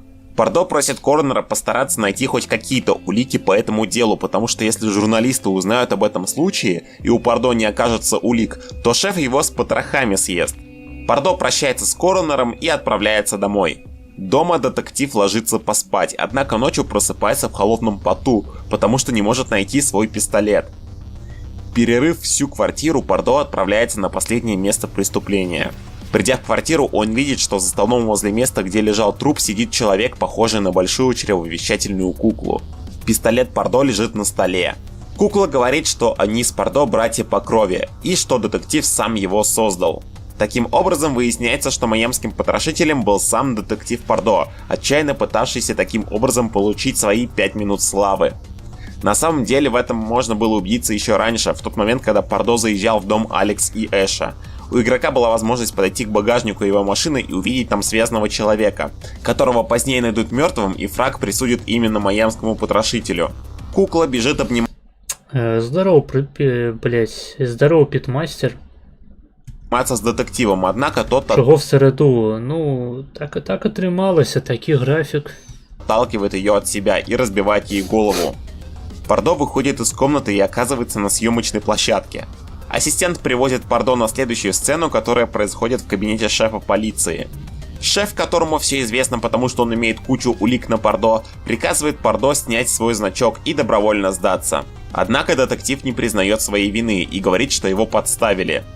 Пардо пытается выбраться из полицейского участка, уничтожая всех сотрудников полиции, которые встают у него на пути. На выходе из участка детектива, как и в первой миссии за него, ждут полицейские. Пардо показывает им свою ксиву, однако второй раз тема не прокатывает, и полицейские открывают огонь. В конце концов, это все оказывается сном детектива, который просыпается в своей квартире от телефонного звонка. По телефону его просят срочно явиться в участок, потому Блять, это так само такая просто тухлая хуйня с гэтымі снами, блять. что произошла какая-то серьезная ситуация. Ты проходишь некую потную миссию, а потом опыняется, что это все сон собака. Ну охуенно, блять. Но детектив притворяется заболевшим и бросает трубку. Вельми оригинальный мастацкий ход. Он проверяет свои карманы и находит в них свой пистолет, который он на самом деле не терял. 28 декабря 1991 года. Нам показывают дом Рихтера на Гавайях. Он сидит со своей матерью на диване и смотрит телевизор. Если в том самом моменте за Эвана вы выбрали печатную машинку, то по телевизору расскажет о том, что книга Эвана получается годной, и что следствие не особо хорошо работало над раскрытием дела об убийцах в масках. Но затем репортаж прерывается срочными новостями, в которых говорится, что на встрече лидеров СССР и США произошел инцидент, в результате которого были убиты оба президента. По слухам, лидером этого теракта был генерал армии США. Этим генералом, если что, является военный командир отряда Бороды, который в то время был полковником. По телевизору сообщают, что этот инцидент Советский Союз воспримет как акт агрессии, и последствия могут иметь весьма серьезный характер. Мать Рихтера превращается в Ричарда, который, как вы могли заметить, был некой черной меткой и предостерегал персонажей о их скорой гибели.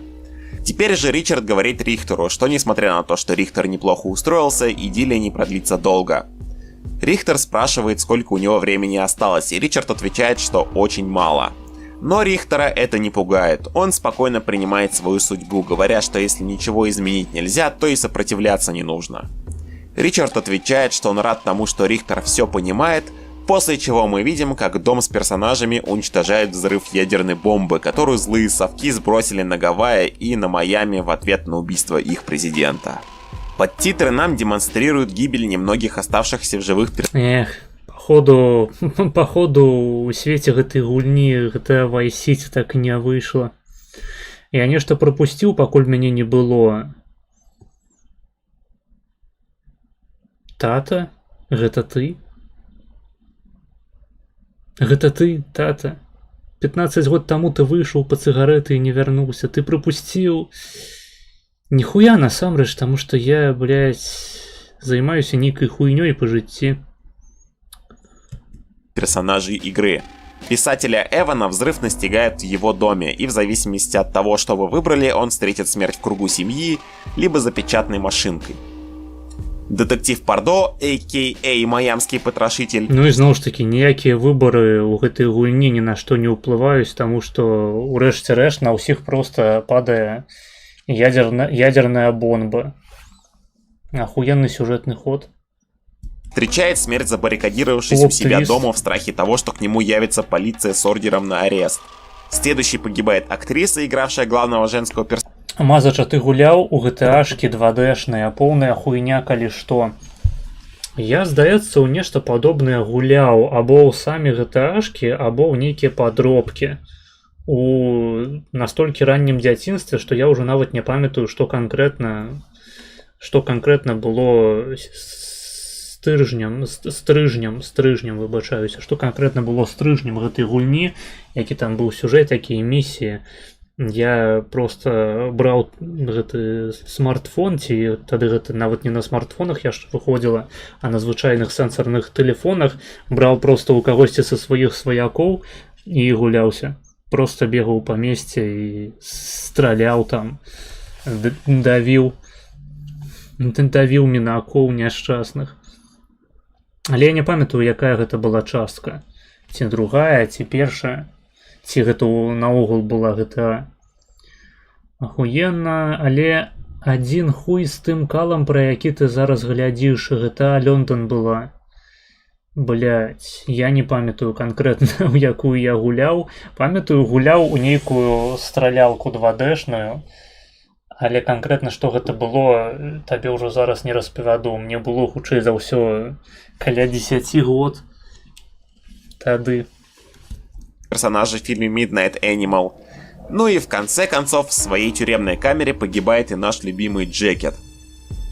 Конец. Такие дела. Видите, все-таки в Hotline Miami есть сюжет, и как выяснилось, весьма и весьма крутой. За всех персонажей здесь хочется переживать. У меня, например, не было ни одного персонажа, на которого мне было вот прям похеру.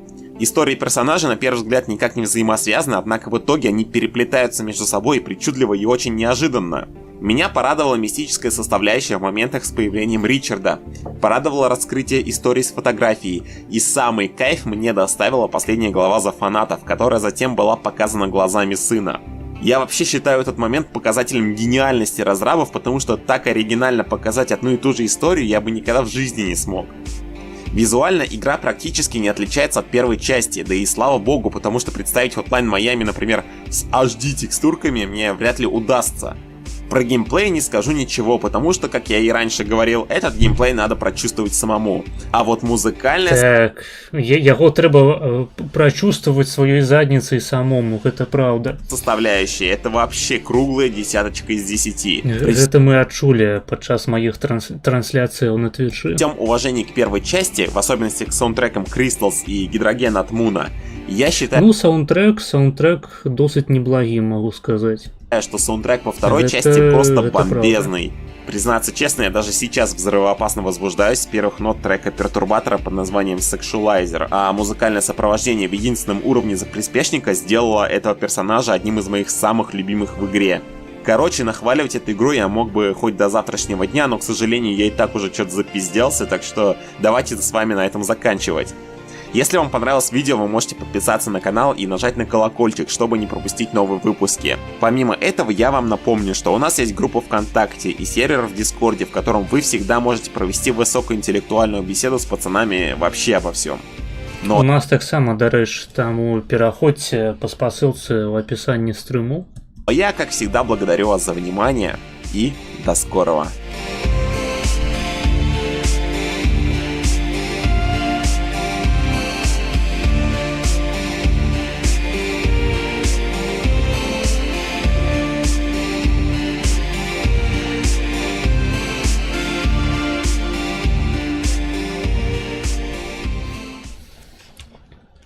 Так, ну што ж, дзякую за відэа. Вось мы яго і даглядзелі.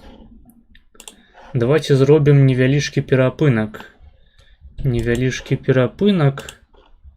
Дзе гэтая херня была? Вось. Пакідайце пакуль якія-небудзь паведамленні ў чаце. Я на іх потым паадказваю. Калі хто хоча, можаце замаўляць відэа таксама спасылкі ў апісанні. Я дайду пастаць, а вам пакуль пастаўлю цудоўную кампазіцыю адну, якую я лічу вы заслугоўваеце пачуць.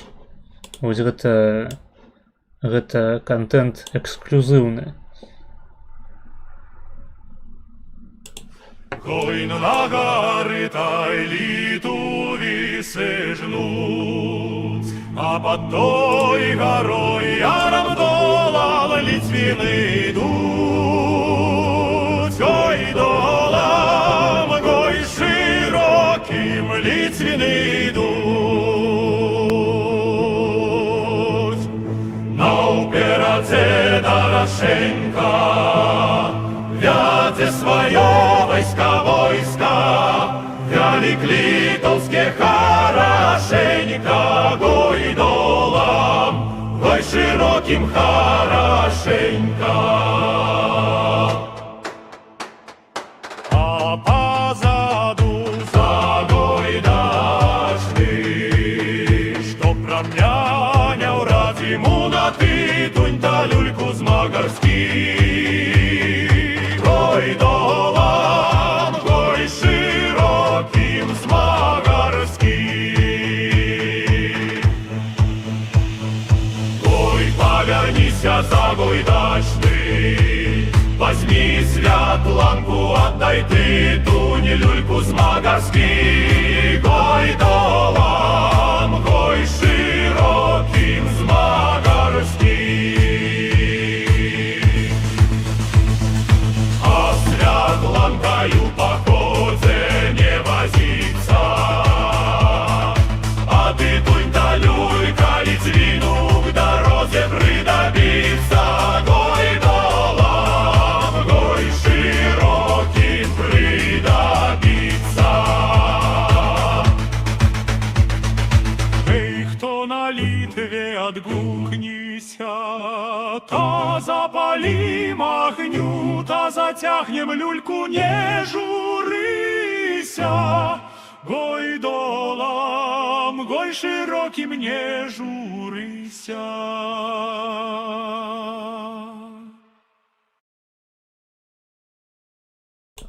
Так, спадзяюся, усім спадабалася. Гэта цудоўная кампазіцыя. Як я ўжо сказаў, гэта эксклюзыў. Нідзе ў іншым месцы вы б гэты трек не пачулі. Я вас хачу запэўніць у гэтым. Рашкоў піша, бля.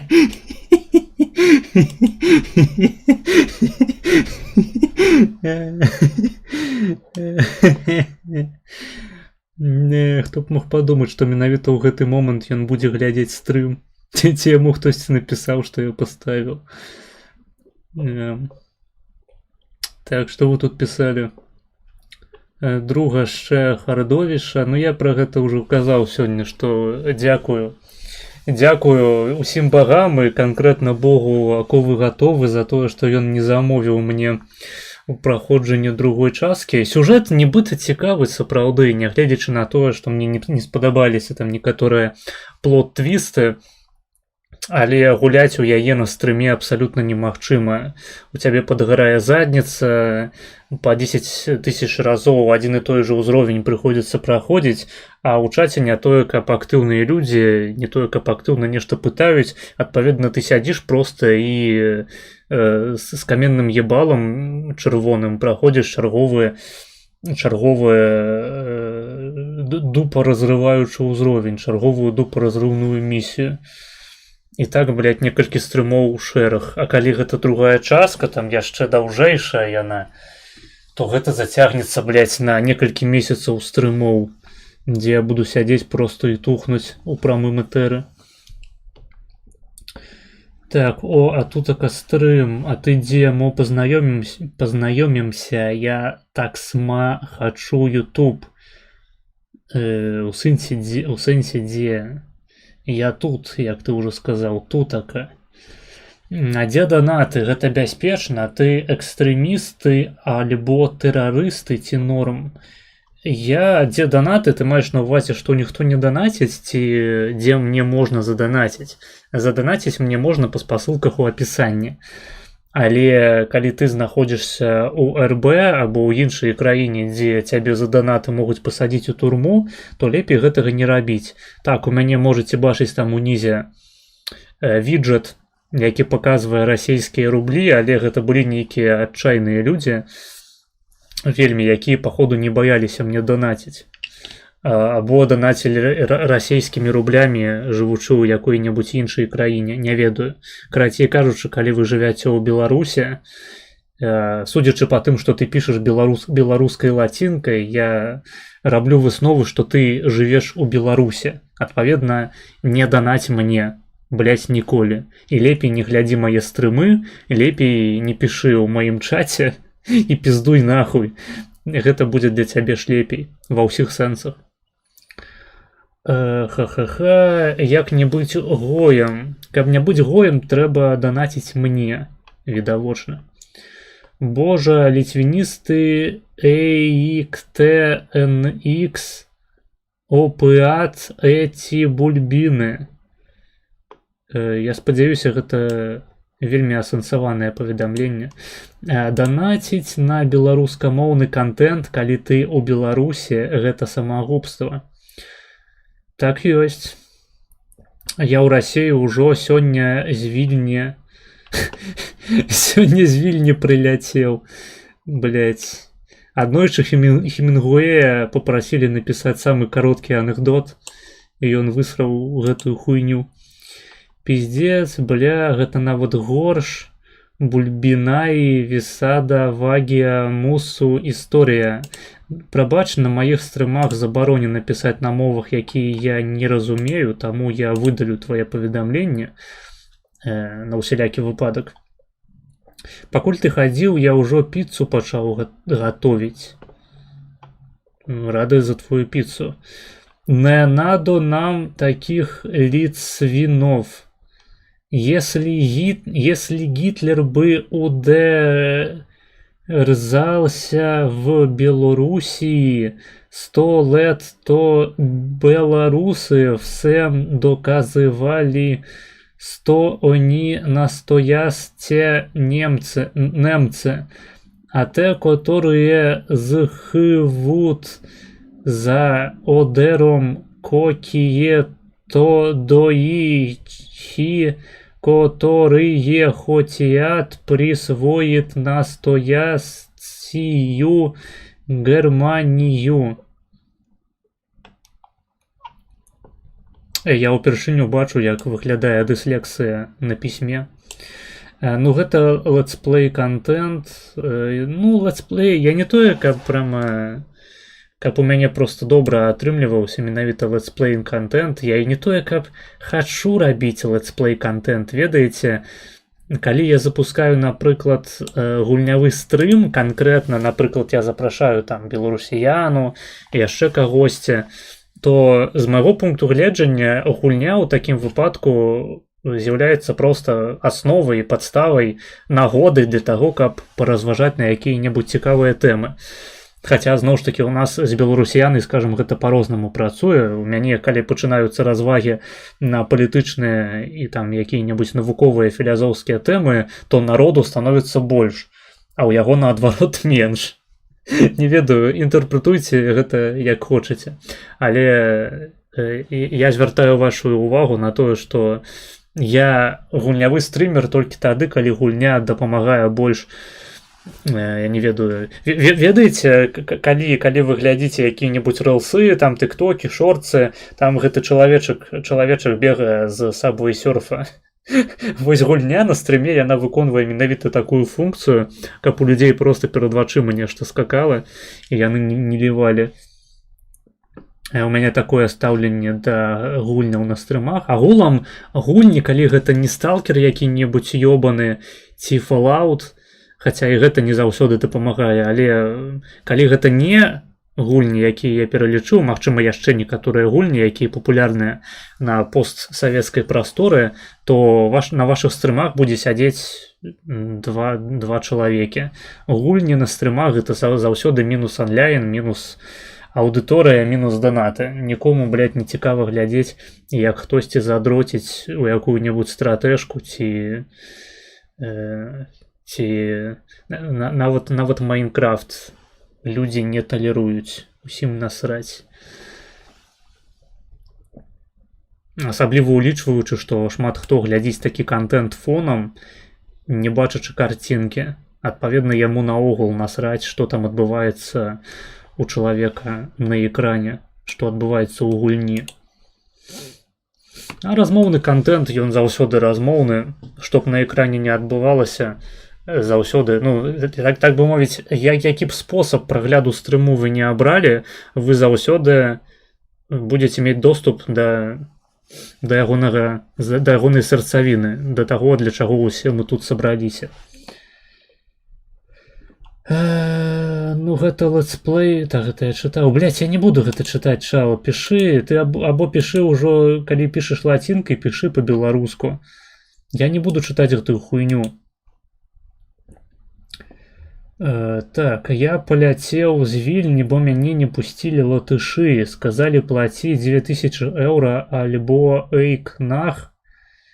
Вельмі цікава, распавядзі больш, калі ласка, пра сваю сітуацыю. Калі хочаш канкчэт, гэта рэальныя каментары літоўцаў пад маёй песняй. Мне здаецца, ты мне зараз у чаце пішаш рэальныя каментары літоўцаў. Просто хуй адрозніш насамрэч.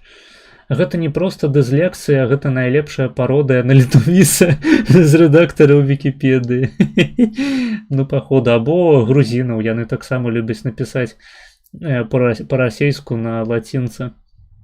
Ты кракаўскі? Не, як можна. А гэта не пародыя, так, мы зразумелі ўжо. Я калісьці пераклаў сябрам песню «Ой, шэрмукшнё» на беларускую мову. Мы апублікавалі на Ютубе, туды прыйшлі браты нашыя меншыя і напісалі па 1000 каментароў, абразы, пагрозы, захапіць маладзешна. А потым прыйшлі аўтары песні і кінулі страйк. Я быў у Грузіі сёння. Рады за цябе. Так. Ну, спачатку літувісы пагражаюць захапіць маладзешна, потым прыходзяць аўтары песні і кідаюць страйк, а потым прыходзяць палякі і захапляюць Вільню. Так гэта заўсёды і бывае, што мы, безумоўна, на сваіх пляцоўках асуджаем. Текс, ну што ж, калі ўжо гаворка пайшла пра звышрасу літувіскую, то давайте поставім відэа, якое менавіта гэтай тэмай і тычыцца. Нам яго замовілі да 20-й хвіліны. Зноў ж таки нагадваю, што спіс на відэа знаходзіцца ў замацаваным паведамленні. Нас чакае відэа, зараз замоўленае яно да 20-й па другой чарзе. Відэа з каналу Еўрарадыё, называецца «Ідэя X» Александр Краўцевіч. І з 10-й хвіліны мы яго зараз паглядзім.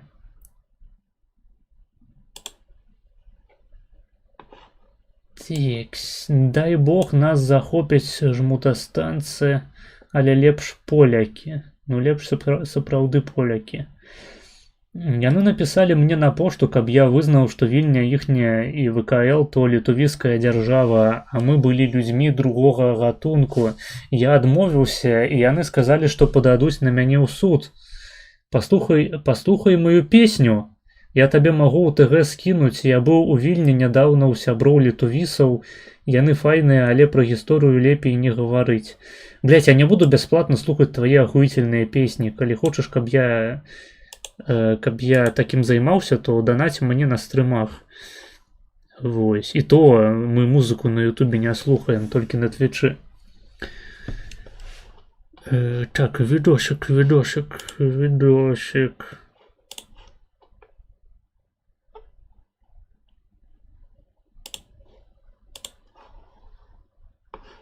Відосик на экране перед вами. Ну что ж, погнали. Национальная идея от Александра Краўцевіча. Його зацитую. Часто його цитую. Він мені сказав однойчі, що історія була такою, якою ми її напишемо. Вельми глибока цитата. І мені не зрозуміло його обмежування білоруської культури до культури селянської. І я покажу на прикладі сусідньої Літови, чому його підхід непродуктивний. Тому що літовіси будували свою сучасну модерну націю так само на традиційно селянської культури. Але яны не абышліся без глыбейшай гістарычнай міфалогіі і ідэалогіі. Яны взялі сабе, прысвоілі ўсё Вялікае княства Літоўскае, пачынаючы ад канца 12-го, пачатку 13-го стагоддзя. Прычым настолькі цвёрда, што зараз міфалогія пра гэту дзяржаву з'яўляецца краеугольным вугольным камнем нацыянальнай ідэалогіі. Вялікае княства Літоўскае. І гэта прыклад таго, што толькі 19 стагоддзям, толькі тымі сялянамі, пачаткам 20-го стагоддзя сучасную нацыю мадэрновую не збудуеш. А ты арыстакраты... Гэта ў першую чаргу хуёва з таго пункту гледжання, што калі ты будуеш свой нацыянальны міт на сялянстве, ты не будуеш нейкі, напрыклад, шэраг інстытутаў, якія характэрныя для твайго праекту нацыянальнага. То бок, калі ты не спасылаешся на досвед Вялікага княства Літоўскага, калі ты не спасылаешся на судовую сістэму, на права, на статут Вялікага княства, ў прынцыпе ту юрыдычную традыцыю, якая дазволіла стварыць падобныя дакументы. Калі ты не абапіраешься на магдыбургскае права, на інстытут шляхецтва, калі ты не абапіраешься на самакіраванне, не абапіраешься на валоданне зброяй, на, ну, у прынцыпе, усе тыя інстытуты шляхецкай рэспублікі, якія існавалі ў ВКЛ, то не вельмі зразумела, які праект дзяржавы ты хочаш рэалізаваць. То бок, калі ты засноўваеш свой праект на сялянстве, просто на жаданні сялянства пакрыўджанага нейкага быдла, блядь, пазабіваць арыстакратаў і пачаць кіраваць дзяржавай, то, ну, па выніку ты пазабіваеш арыстакратаў, а кіраваць дзяржавай будзе ўжо няма каму. Не будзе каму кіраваць твоёй дзяржавай, таму што не знойдзецца таленавітых людзей. Ну, уласна кажучы, усе людовыя так званыя народныя дзяржавы, яны так і скончвалі, калі не пачыналі абапірацца на нейкія больш-менш сэнсоўныя арыентыры, на больш-менш сэнсоўныя інстытуты або больш-менш сэнсоўныя праслойкі насельніцтва. Ну, вось, скажем, Польшча спрабавала, але ў яе не атрымалася ў міжваенны перыяд у значнай ступені менавіта праз тое, што ідэалогіяй кіруючай дзяржавай быў у значнай ступені сацыялізм. А сацыялізм ён заўсёды пра пакрыўджаныя масы. Неяк так. Вы сказалі, што ад іх сяляне цярпелі. Яны забяспечвалі гэтым сялянам у нас правапарадак, таму што ўвялі кадыфікацыю права найлепшую ў Европе, вялікі статут літоўскі. Таму што яны забяспечвалі гэтым сялянам абарону ад знешніх ворагаў, ну наколькі маглі, ад крыжакоў, ад маскавітаў, ад татараў. Так што не трэба гаварыць, што была толькі эксплуатацыя, была, ну, у сярэднія векі таксама. У каго гэта не так працуе? Ты што маеш на ўвазе? Што гэта? Там існавала так званая тэорыя і форма грамадскай дамовы. Рыцары ваююць, святары ратуюць душу, сяляне працуюць. Ну, аристократы, рыхтуюць хутчэй. как известно, они, в общем, легко предавали всех этих крестьян, как только появлялась возможность. Вот буквально... этому добрый приклад. Довольно вот недавно, вряд ли об этом слышали, ну, известно в Беларуси, вокруг Москвы раньше жило такое племя Меря. И вот мои... Меря, Вещь, да. Мурома. Вот, и есть забавные генеалогии о том, как эти Меря... Ну, и там была какая-то родовая старшина, ну, какая-то родовая знать, которая, ну, в общем, правила этими землями, как вы говорите, защищал. Но потом, когда появилась возможность перейти на русский язык, принять православие, взять русское имя, забыть свой язык, ну и, в общем, и это гарантировало тебе более высокие доходы, они легко переходили, в общем, в другую идентичность. То есть, как бы, аристократы, они очень гибкие, они редко, когда, вот, может, только венгры там как-то защищали свое, да, или поляки. А так, как там, где им было выгоднее, тогда они уходили, они легко продавали, сдавали, да, они сохраняли себя, их не интересовали вот люди, за счет которых они живут. Да, в общем-то, слово «быдло», оно не сразу, ну, как бы, оно не просто так существует. Да, и в этом смысле... Вот как... Чаму мы допускаем, что гэта менавіта арыстакратыя жыве за кошт сялянства, а не наадварот? Неясно. Ну, просто мне... Теория Латышонка кажется интересной, когда вот белорусскую нацию основывают на тех, кто ее угнетал, ну, в прямом смысле слова, если мы посмотрим на то, как это физически осуществлялось, да, что именно... Так, то бок мы прымаем просто за аксіёму, за нейкі пункт выходны ў нашых разважаннях, што арыстакратыя, яна вядомая ў гісторыі выключна тым, што яна прыгнятала чысной народ.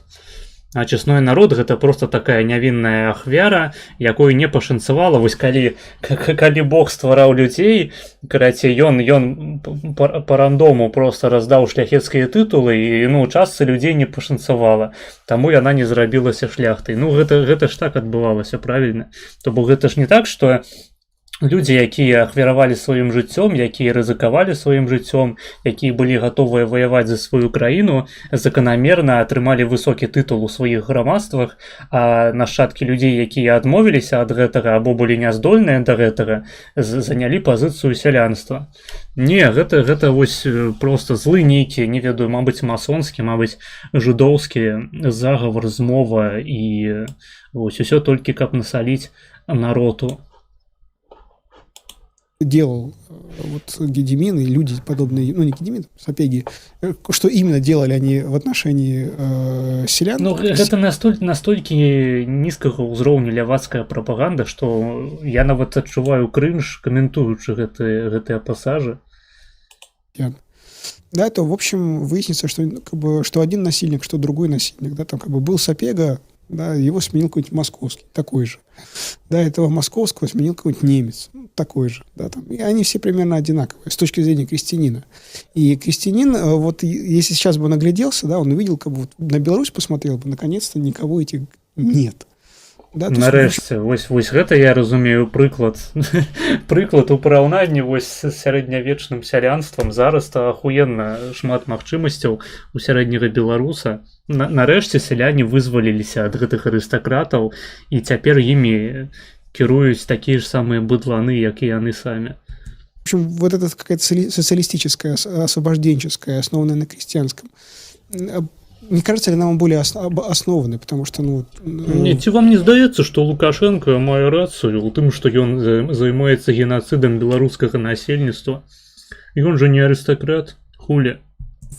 Если мы сейчас если вот в эту генеалогию латышонковскую осматривать, то, в общем, в ней есть здравое зерно. Ну, дарэчы, нават гэты хуй, ён інтэлектам вышэй за людзей, якія пішуць мне рэгулярна ў чаце, што Лукашенко гэта монарх. То бок нават ён праводзіць тут пэўную дэмаркацыю, што Лукашенко гэта акурат голас таго самага сялянства, таго самага быдла, блядь, нямытага. Говорится тое, што літувійскі народ, літувійская нацыя ўжо это перажыла прыблізна паўстагоддзя, як мінімум, калі не больш. Той падыходы, таму што абсолютно я з вами згодны, так гісторыя паказвае. Сацыяльная арыстакратыя, яна пры перасячэнні інтарэсаў матэрыяльных і духоўных выбірае матэрыяльнае. Так, не тое, што сялянства, блядь, сялянства вядомае са свайго высокага духу, блядь, і ніколі б не пачала шукаць сабе месца цяплейшага і там, дзе лепей паны кормяць. Ты, калі туркі... Ці менш іх б'юць, блядь, паебалі. Акроілі ў 14 стагоддзі. Ці менш іхніх дачок ябуць у сраку. Не, сяляне гэта людзі сапраўды высокай маралі. Візантыю, то візантыйская зямельная арыстакратыя мясцовая папрымалі некаторыя іслам і сталі служыць турэцкаму султану, каб захаваць свае ўладанні. Так, сялянства такога ніколі не зробіць. Тое саме было адмова ад арыстакраты была ў літувісаў. У 19-20 стагоддзі пачатку яны адмовіліся ад шляхты, которая была спаланізаваная. Поўнасцю адмовіліся. Але ж гэтага нямашака цяпер. Цяпер яны прыцягваюць у літувійскую культуру польскамоўную шляхту 18-19 стагоддзя. Яны прыцягваюць у сваю ідэалогію гедемінавічаў, праваслаўных. Яны прыцягваюць усіх. То есть будаваць нацыю толькі на сялянскай аснове это неверагодна. Вы хіба выбітнейшы... Хто крысціянін плюс в чат. Самы папулярны паэт Расіі Пушкін таксама быў крепасніком-эксплуататарам. То не значит, што да яго расейцы павінны адмовіцца дзеля справядлівасці сацыяльнай. Справа тым, што я зноў жа паўтараю, грамадства і культура, которая мае вельмі трывалыя традыцыі, любая нацыя, якая займаецца вытараўленнем уласнай арыстакраты, уласных вышэйшых слаёў грамадства, просто займаецца аддзяленнем галавы ад цела. То бок, гэтая дыскусія на досыць нізкім узроўні. Я б лепей паглядзеў які-небудзь эфір менавіта размовы Лукашука 1 на 1 з Краўцэвічам без хуйні, блядь. Літаральна прыходзіцца раз'ёбваць тэйкі сацыяліста ўзроўню, там, не ведаю, 7 класы школы. Тыпу таго контенту, што ўсе гады свайго існавання на Ютубе робіць Ежы Сармат. Просто чарговы камуніст нейкі высірае свае ахуйцельныя разважанні наконт таго, як працуе там гэтая дабаўленая каштоўнасць. і як ахуенна наглыя буржуі просто забіраюць у цябе твае грошы, паказваючы просто ў чарговы раз, што школа постсавецкая не накіраваная на тое, каб гадаваць у людзях фінансава адукаваных грамадзянаў, і Ежы Сармат просто з вышыні сваіх пару адукацыяў раз'ёбвае гэтыя школьныя аргументы, і ягоныя аўдыторыі ў выніку задаволеныя. Уся ляжыць просто з такім набітым пузам калам і радуецца: ох, ну ён раз'ебаў зноў гэтых школьнікаў, як ахуенна. Тое ж самае тут, толькі, блядь, гэтым займаецца Краўцэвіч, і мне здаецца, яму гэта не вельмі падабаецца. А мне то уж тым больш назіраць за тым, як 40гадоваму дзядзьку просто прыходзіцца тлумачыць матэрыял узроўню грамадазнаўства сярэдняй школы. Блядь, ебать ты серыш просто ў чаце, я ў ахуе. Гэтай Этерна Крокодиланто. Я не буду гэта ўсё чытаць, прабач.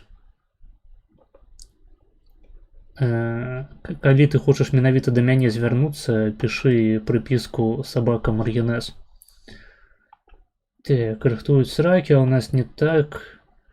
Бля, як жа расейская мова дзіўна гучыць, білый монстр, сімвол супрэмасызму. Не, ніякіх сімваляў, просто выпадковы энергетычны напой.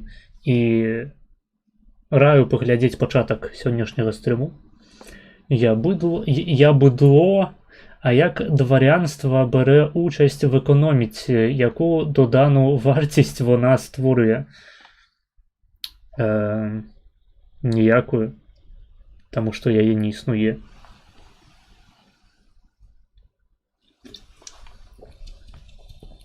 Я адказаў на ўсе магчымыя марксісцкія пытанні. Ні, аристократія – це люди, які в потрібний час хуярили потрібних людей. Ну, то бок воювали. Заданнем арыстакратыі з'яўляецца вайна і дыпламатыя. І яны заўсёды выконвалі гэтыя абавязкі, таму што ведалі, што іначай ім пиздец. Я ўжо распавядаў на сваіх стрымах, што арыстакрат з'яўляецца арыстакратам толькі пастолькі, то бок мае высокі свой статус толькі пастолькі, гэта не таўталогія, спадзяюся, паколькі ён валодае зямлёй, валодае уладай палітычнай. І ён фактычна баронячы, удзельнічаючы ў вайне, ён бароніць сваю прыватную ўласнасць, сваю дзяржаву. Таму што арыстакрат, монарх, ён валодае зямлёй, ён валодае дзяржавай, груба кажучы, за некаторымі там выключэннямі юрыдычнымі, скажем, там магдыбургскае права, але так ці іначай ён валодае сваёй краінай, ён ставіцца да яе як да сваёй прыватнай уласнасці. Ён бароніць, гэта тое ж самае, як сярэдні грамадзянін у ЗША бароніць сваю ўласную зямлю са сваёй зброяй. Там дазволена купляць зямлю з усімі недрамі зямлі і мець зброю, з дапамогай якой ты можаш бараніць сваю прыватную ўласнасць. І кожны грамадзянін ЗША зацікаўлены ў тым, каб бараніць сваю зямлю, якая яму належыць. Так жа сам арыстакрат, асабліва такі арыстакрат, як монарх, калі ў нас прадугледжвае наша сістэма монарха, у Вялікім княстве гэта выглядала ў розныя перыяды па-рознаму, але, спрошчваючы сітуацыю, монарх, нават калі яго абіралі, ён усё роўна валодаў досыць вялікімі паўнамоцтвамі што да зямлі, якая была яму давераная ў рукі. Адпаведна, ён бараніў сваё, ён бараніў проста сваю ўласнасць. І арыстакрат проста па сваёй прыродзе гэтым займаецца. Прырода арыстакрата заключаецца ў тым, што ён ваюе і праводзіць міжнародную палітыку замежную, займаецца дыпламатыяй. Калі гэта магчыма, ён займаецца дыпламатыяй, калі дыпламатыя не дапамагае, яму прыходзіцца займацца вайной. Не заўсёды гэта вайна абарончая, часамі гэта вайна агрэсіўная, таму што канкрэтна ў сярэднявеччы канкрэтная плошча зямлі мела вялікае значэнне для сельскай гаспадаркі. Чым больш у цябе зямлі, тым багацейшая твая дзяржава. Адпаведна, агрэсіўныя войны былі такім спосабам весці ўласны бізнес, калі хочаце. Адпаведна, сялянства па сваёй прыродзе, яно успахвае зямлю, расціць там дзяцей, якія таксама ўспахваюць зямлю. Карацей, займаюцца усялякімі рознымі працамі, прычым, калі мы размаўляем пра вялікае княства, не ведаю, я не гісторык, не магу даць лікбез па іншых краінах, як гэта там выглядала, але ў вялікім княстве грамадства было вельмі эгалітарным па тых часах. То бок, які-небудзь селянін, які меў дастаткова таленту, каб займацца іншай справай якой-небудзь, напрыклад,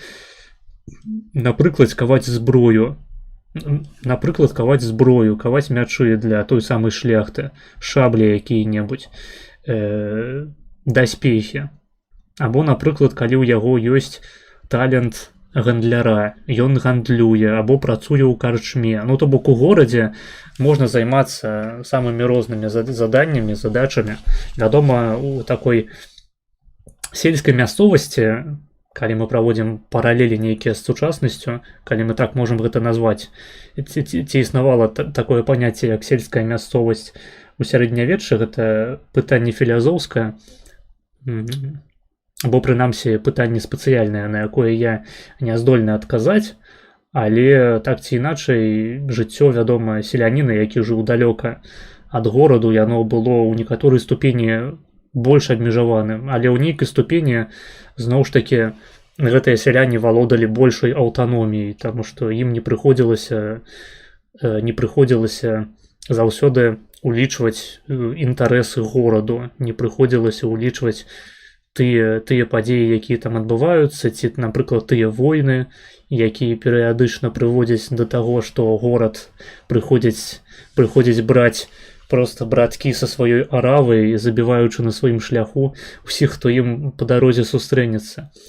Вось, то бок у гэтым сэнсе жыць зусім у глушы у сярэднявечнай дзяржаве было нашмат бяспечней. Вось сялянін, ён займаўся звычайнай працай, там паляваць хадзіў, напрыклад, хаця зноў ж такі існавалі пэўныя абмежаванні для сялянства на паляванне, але ўсё роўна гэта была магчымая праца, цалкам дазволеная у пэўных абшарах, займацца рыбалоўляй. Да шмат усялякіх мірных заняткаў ёсць для селяніна. Я вось, напрыклад, калі б мне далі выбар ісці ў войска або праводзіць сваё ціхае сялянскае жыццё, успахваючы зямлю і ловячы рыбку, я пабраў другое. Ну і, уласна кажучы, мае продкі хутчэй за ўсё былі менавіта гэтымі самымі сялянамі. А людзі з гарачай крывёю, яны абіраюць сабе шлях арыстакраты. Гэта падзел працы, гэта спецыялізацыя. Проста людзі чамусьці глядзяць на арыстакратыю як проста на сацыяльных паразітаў. Нібыта яны абсалютна ніякай функцыі не выконвалі у грамадстве, нібыта, скажем, вайна гэта была нейкая бессэнсоўная хуйня, у якой людзі гінулі за сабачы хуй, забываючы аб тым, што вайна была асноўным інструментам праводжання эканомікі ў тыя гады, у тыя часы, тыя стагоддзі, можна сказаць, ці нават тысячагоддзі. А магчыма, нават і зараз гэта таксама актуальна.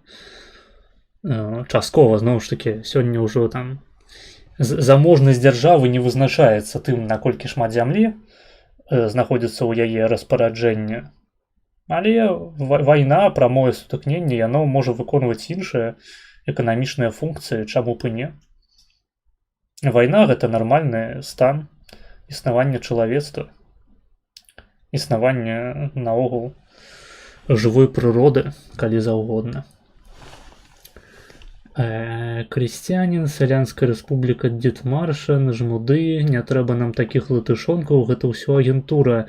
Мы беларусы маленькія, у нас нічога няма, з беларускай вікі сцвярджае, што вялікія князі... Не зразумеў. Што за лайно мы зараз глядзім? Мы глядзім відэа з каналу Еўрарады. А хто б мог падумаць, што гэта апынецца цікава. сцвярджае, што вялікія князі літоўскія былі чужымі для беларусаў карэннымі літувісамі, не падаючы ніякіх канкрэтных сведчанняў на карысць літувіскай ідэнтычнасці. Вітаўта, Альгерда і Міндоўга заяўляе, што адмаўленне іх літувіскасці гэта несур'ёзна, цытата латышонкаў.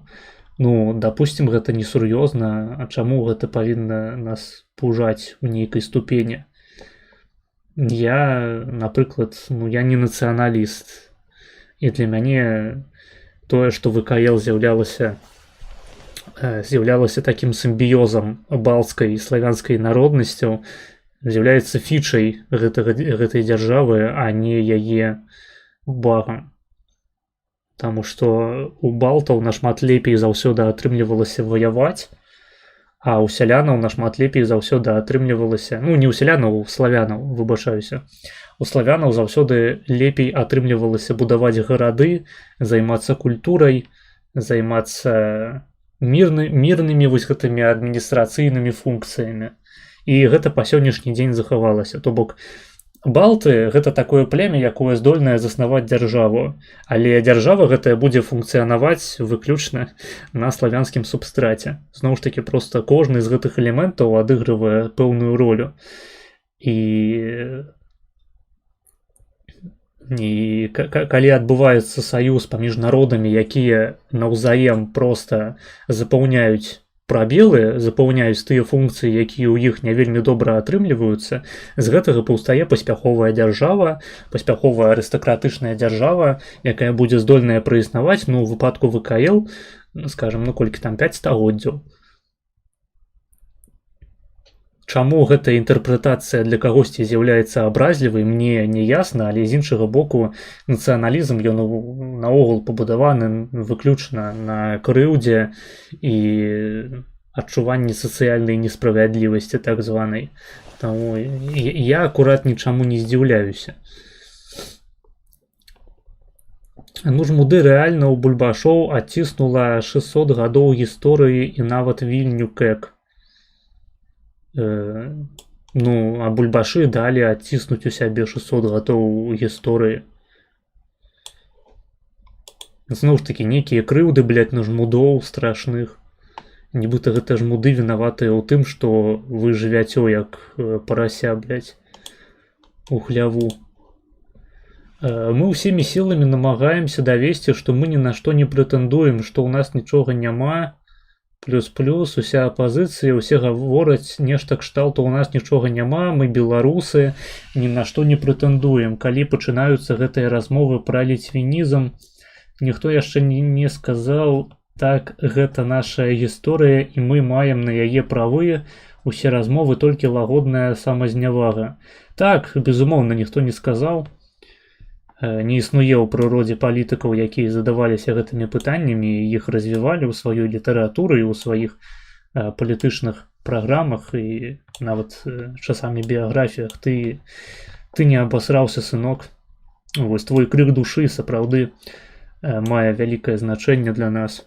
Давайте я адыйду яшчэ на хвілінку, таму што я напіўся энергосу і цяпер з мяне цячэ вадкая мача. Каб з мяне цякла цвёрдая мача, гэта б яшчэ можна было утрымаць у сабе, але выбачайце, не магу. Давайте я вам яшчэ раз пастаўлю тую самую неверагодную кампазіцыю і пайду ссаць. А под той горой яром долал ліцвіны идут, ой, долам, гой широким ліцвіны идут. Наупераце Дорошенко вядзе свое войска, вялик литовске хорошенько, гой долам, гой широким хорошенько. А позаду загой дожди, что промнянял раз ему на ты тунь-то люльку з Магарських.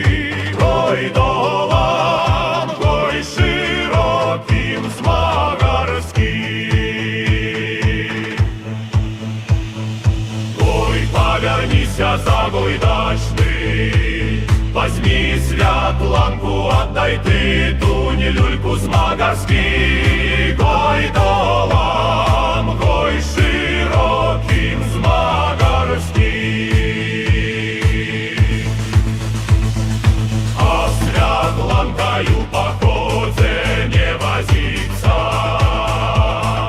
А ты тунь-то люлька, Литвину к дороге придобиться. Гой долам, гой широким придобиться. Эй, кто на Литве отгукнися, та запалим огню, та затягнем люльку, не журися. Гой долам, гой широким, не журися.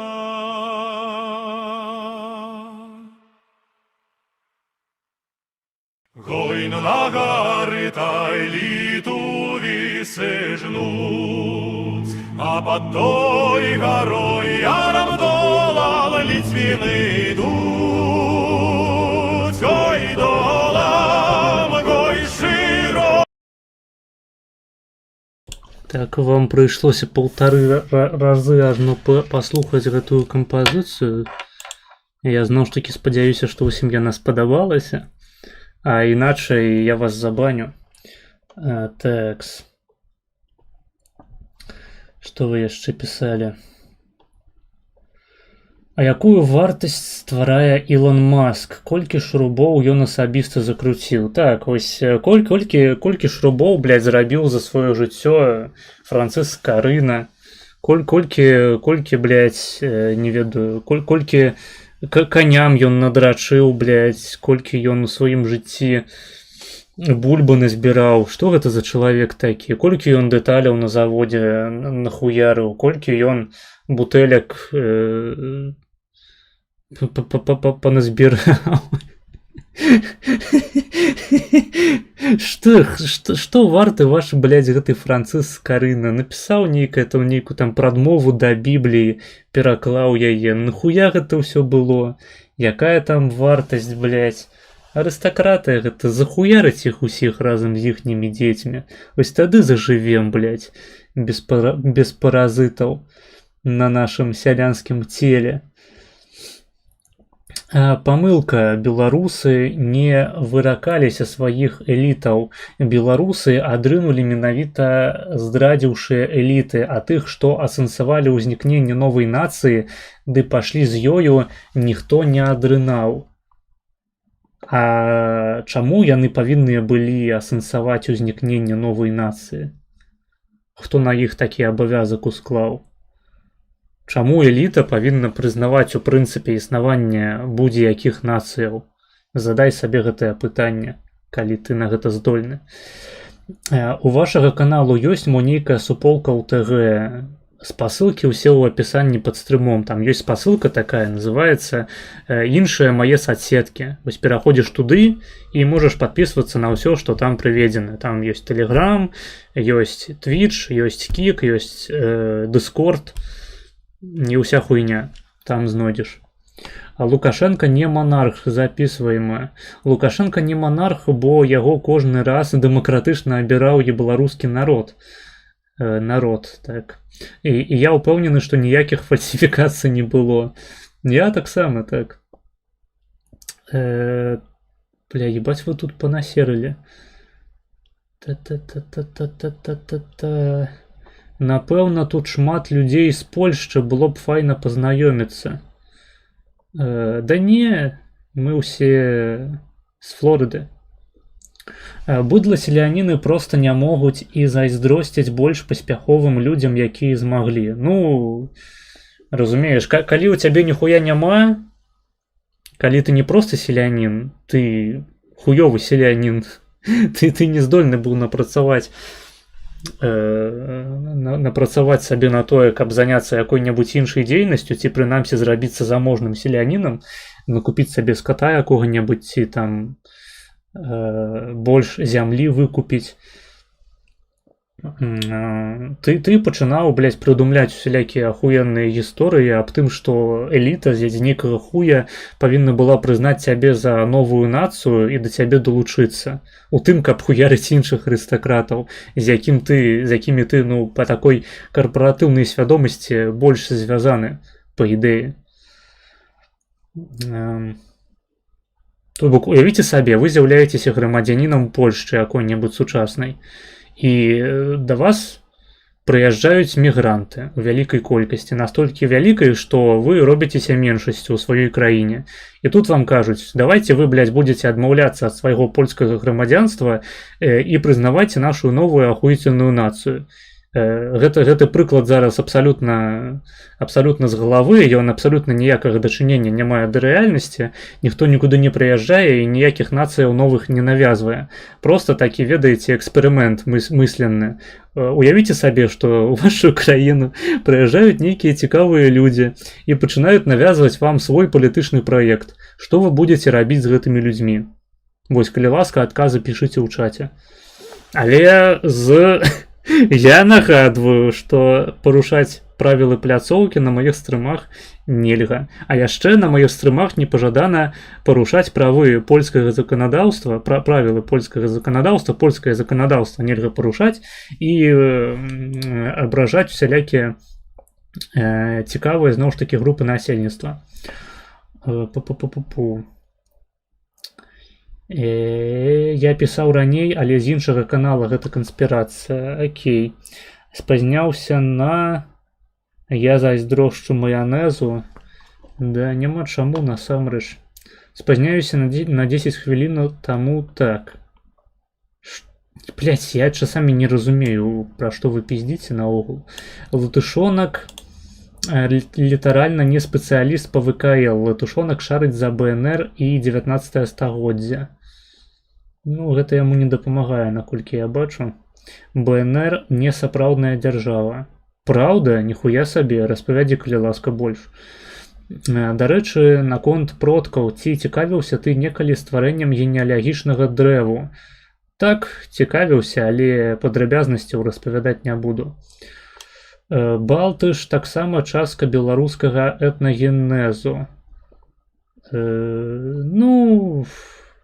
Калі мы хочам сур'ёзна на гэтую тэму размаўляць, то трэба наогул карыстацца не тэрмінамі там балты, славяне, а канкрэтнымі нейкімі данымі з папуляцыйнай генетыкі. Я, на жаль, не шару ў гэтай галіне, таму размова са мной на гэтую тэму хутчэй за ўсё будзе бессэнсоўнай, або прынамсі зманлівай з майго боку. Потому что, калі я буду пиздеть, что я дохуя разбираюсь в этой теме, то я буду пиздеть. Як гэта не дзіўна. Вось реально будаваць свой нацыянальны міт на БНР – гэта крынж. Мы так і робім фактычна. Дзяржава, якая існавала год, і тое не на ўсёй сваёй тэрыторыі.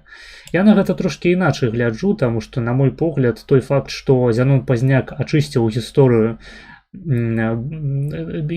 бел-чырвона-белага сцягу ад сацыялізму, гэта быў адзін з ягоных вялікіх унёскаў у тое, што мы можам назваць нацыянальным мітам. Таму што калі б не БНФ, то бела-чырвона-белы сцяг да гэтага моманту заставаўся проста сімвалам беларускіх сацыялістаў. А цяпер, улічваючы гісторыю 80-х і 90-х год 20-го стагоддзя, гэта не так. І ўсё дзякуючы БНФ і дэпутатам БНФ у прыватнасці. І БНР не сапраўдная дзяржава, а вось вялікае княства літоўска-беларускае. Я не зразумеў, на што ты намякаеш, мазгавы суп. А колькі літовіцкіх харугваў было... Блядь, нахуй ты мне гэтае пытанне задаеш? Што, блядь, у мяне што, на ілбе напісана, што я, блядь, ведаю, колькі літовіцкіх харугваў было пад Грунвальдам? Ты реально ёбнуты, блядь. Нахуеть. Я не буду адказваць на пытанне пра Грунвальд.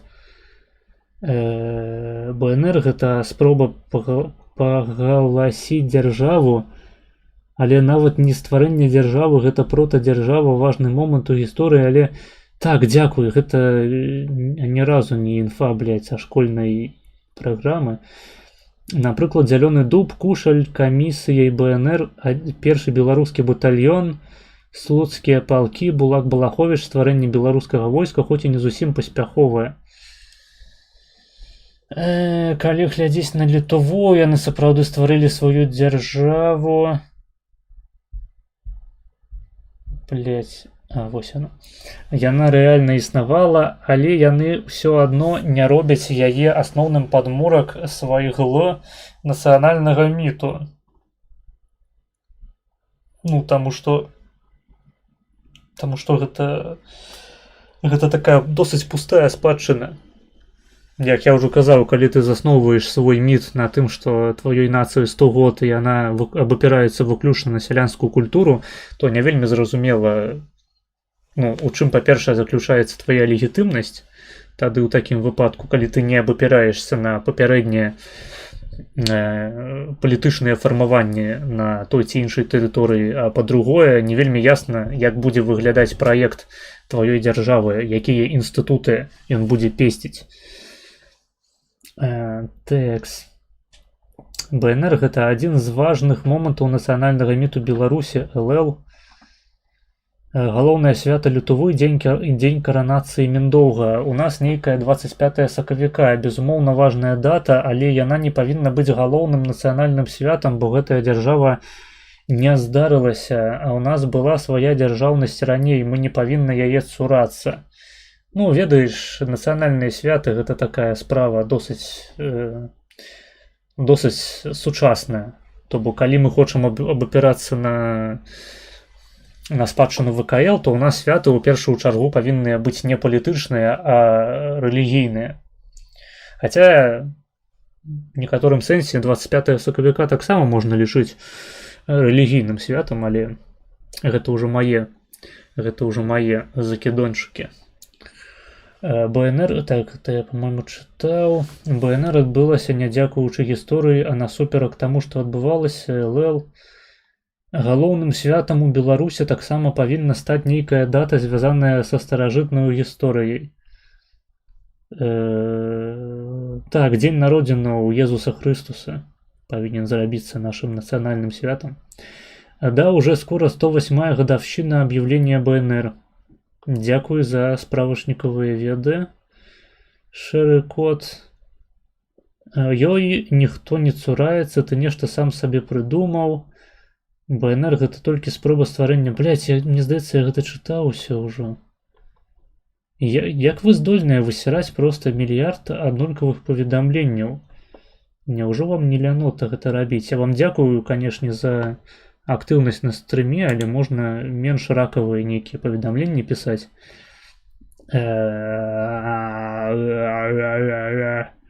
Моя дзяўчына з Каліфорніі вучыць мову патроху, але пра беларусаў у Флорыдзе не чуў. Вельмі цікава, ліцвіноў нельга абражаць.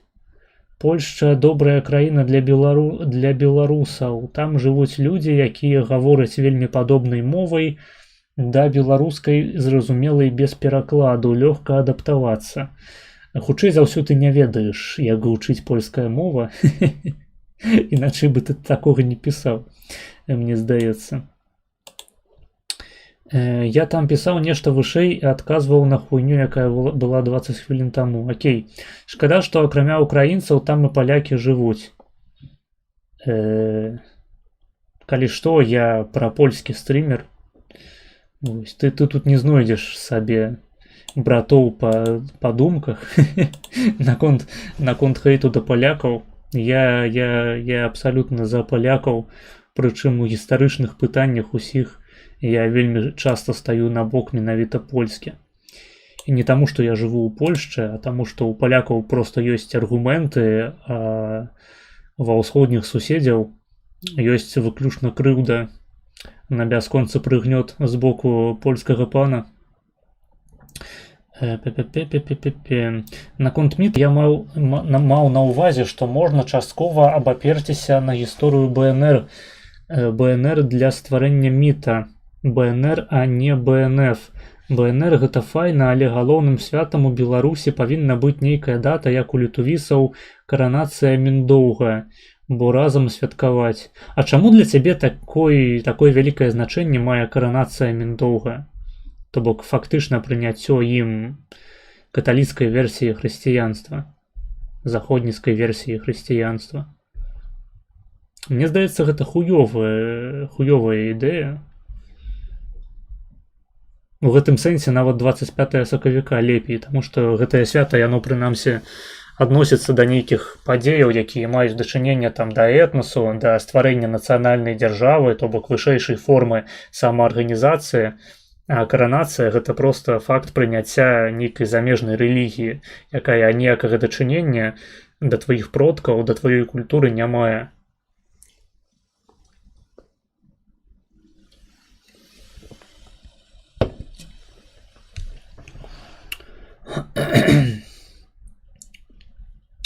Будаваць нацыю на нашай нацыі 100 гадоў Беларусь існуе. Да не, ну калі таго ж Пазняка паслухаць, то 25 сакавіка гэта проста такі чарговы этап устанаўлення беларускай дзяржавы. Па Пазняку там, некалькі у нас ёсць дзён незалежнасці, ёсць 25 сакавіка, ёсць там дзве даты з 90-га і 91-га, здаецца, гадоў. Але зноў ж такі там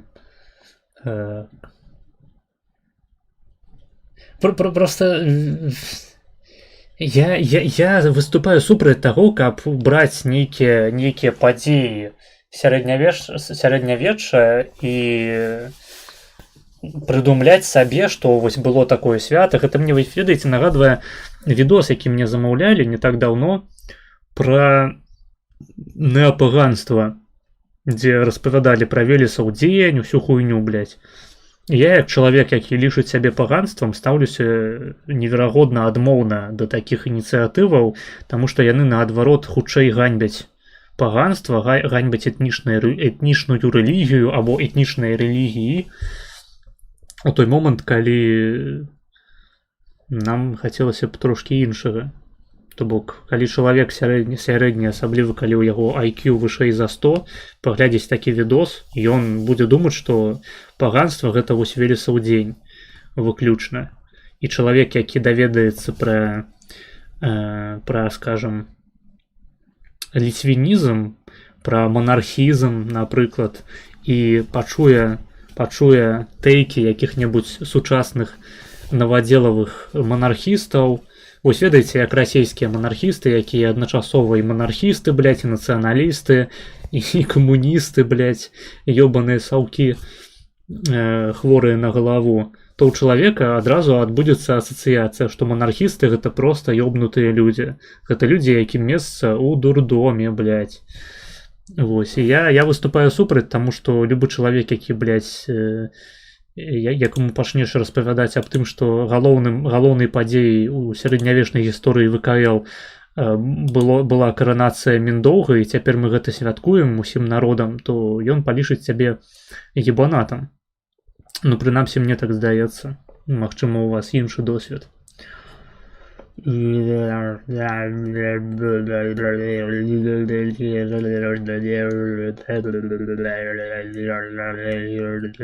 Скільки мостів підірвав Мар'їнез?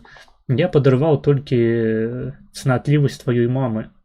Ён падарваў усе псты, просто я прыехаў у Москву, і мне самотна тут, хачу назад у Польшчу. Заставайся ў Москве, хлопча. У Хомарану нейкі раз рак мозага. Ну, ёсць такое. Колькі яшчэ гэты відос? Гэты відос яшчэ хвілінаў 5. До 20 хвіліны глядзім. Калі ніхто не працягне. Я, дарэчы, сяджу зараз без навушнікаў, я не ведаю, калі будзе прыходзіць данат, вы мне маякніце ў чаце, таму што я не пачую. Нашмат прасцей размаўляць без навушніка. Тады ты сябе лепей чуеш, голас не гучыць так, нібыта ён выбіваецца праз складкі ануса. Нашмат сапраўды прасцей без навушнікаў. Прынамсі, у мяне такія навушнікі, магчыма, калі б у мяне былі не вакуумныя, а такія вушы менавіта. Я не ведаю, як яны называюцца, такі тып навушнікаў. Магчыма, мне было б прасцей, лягчэй прамаўляць Але ўвесь час сядзець у гэтай хуйні і размаўляць не атрымліваецца. Ты не кантралюеш свой голас, ты пастаянна зрываешься або на занадта высокія гучнасці, або занадта нізкія, або на нейкі дзіўны тэмбр, і ў выніку, блядь, крынж адбываецца на стрыме, і ніхто не хоча гэта слухаць. Я здаваў тэлк з польскай мовы Б2. Ніхуя сабе, цэлы Б2, ебать ты шарыш, Б2, я здаў тэст польскай мовы на Б2. Я амаль што паляк. Я ні разу не беларус, які жыве ў Маскве. Кохам польска. Так, вось гэта ўзровень Б2. Калі што, Б2 гэта моя твоя не панімаць. Вось такі ўзровень польскай мовы. 25 сакавіка ўжо атрымала статус рэлігійнага святу на шчасце. Усяка то моя думка. Так, гэта і моя думка ў тым ліку. Я пра гэта казаў неаднаразова на стрымах. Я табе патлумачу. Я шмат вандрую па свеце, я жыву ў міжнародным атачэнні, матляюся па свеце, я адчуваю, што наш народ не ўспрымаюць сур'ёзна. Ты хочаш нешта расказаць людзям пра Беларусь, але нават... Гэта я другое паведамленне ўжо чытаю, таму што чалавек проста не можа спыніцца высірацца прастынямі тэксту, але нават назва Беларусь не мае адэкватнага перакладу на некаторыя мовы, іначай як Белая Расея. Я да таго ж чалавек з дыяспары, які нарадзіўся ў РФ. Блядь, па тваіх паведамленнях бачна, што ты нарадзіўся ў РФ, таму што праблемы патлумачыць, што такое Беларусь, няма ніякай. Гэта не white Russia, ёсць, блядь, такі тэрмін як рус, Киеван рус. І любому чалавеку, які больш-менш арыентуецца ў гісторыі ўсходняй Еўропы, паняцце Белая Русь, white Русь будзе, больш-менш зразумелым, асабліва калі ты пачнеш тлумачыць там, канкрэтна якіх абшараў гэта датычыць, што ёсць там Белая Русь, была Чорная Русь, Чырвоная Русь і гэтак далей, што гэта проста азначае там бакі свету. Тое, што ты не здольны перакласці гэта на ангельскую мову, каб патлумачыць сваім субутэльнікам сябрам, не азначае, што гэта ў прынцыпе немагчыма. Так, тым болей, што гэты дзень каранацыі не проста міт, а поўная прафанацыя. Гэтую дату 6 ліпеня падлічыў нейкі шыза-лютвійскі астролаг без гістарычнай адукацыі. Так, то бок там, наколькі я ведаю, таксама невядома канкрэтна, ў які дзень гэтая каранацыя адбывалася. На ўзроўні канцэпцыі гэтага свята ўжо з'яўляюцца праблемы. Чаму мы гэта святкуем? Чаму менавіта ў гэты дзень? Я ўжо не кажу там, блядь, пра тое, як шмат гэта сэнсу робіць у сэнсе яднання нацыі. Магчыма, камусьці гэта сапраўды цікава, хуй ведае.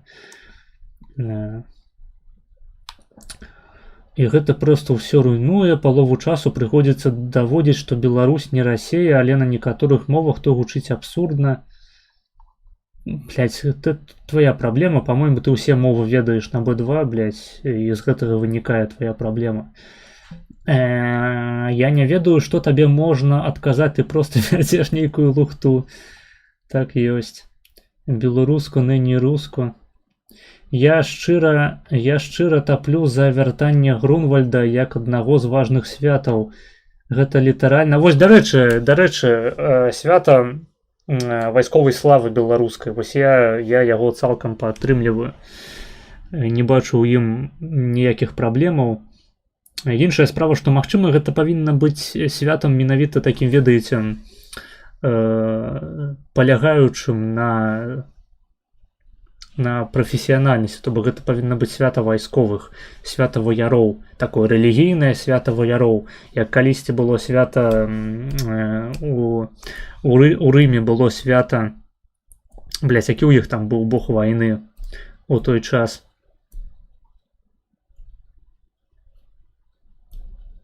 Прычым гэта былі такія патаемныя ордэны, часамі прыходзілася прыхоўваць, што ты пакланяешься гэтым багам, але ўсё роўна усе гэтым займаліся. То бок былі свае багі ў ваяроў, былі свае багі у гандляроў, у самых розных праслоях грамадства. Магчыма, дзень вайсковай славы павінен быць не такім агульнанацыянальным, а канкрэтна прызначаным для людзей пэўнага накірунку дзейнасці вайсковага. Я, выбачайце, я не гісторык, я вам зараз не пачну сыпаць назвамі багоў з рымскага пантэону. Я не тое, каб шару ў гэтай тэме настолькі. І ў дзяцінстве не тое, каб настолькі моцна цікавіўся грэцкай міталогіяй, грэцкай, рымскай.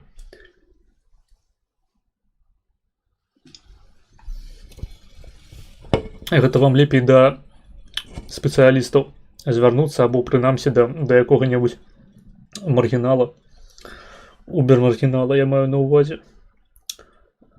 Ныеш на... я гэтае паведамленне не дачытаў пра Грунвальд. Я шчыра таплю за вяртанне Грунвальда як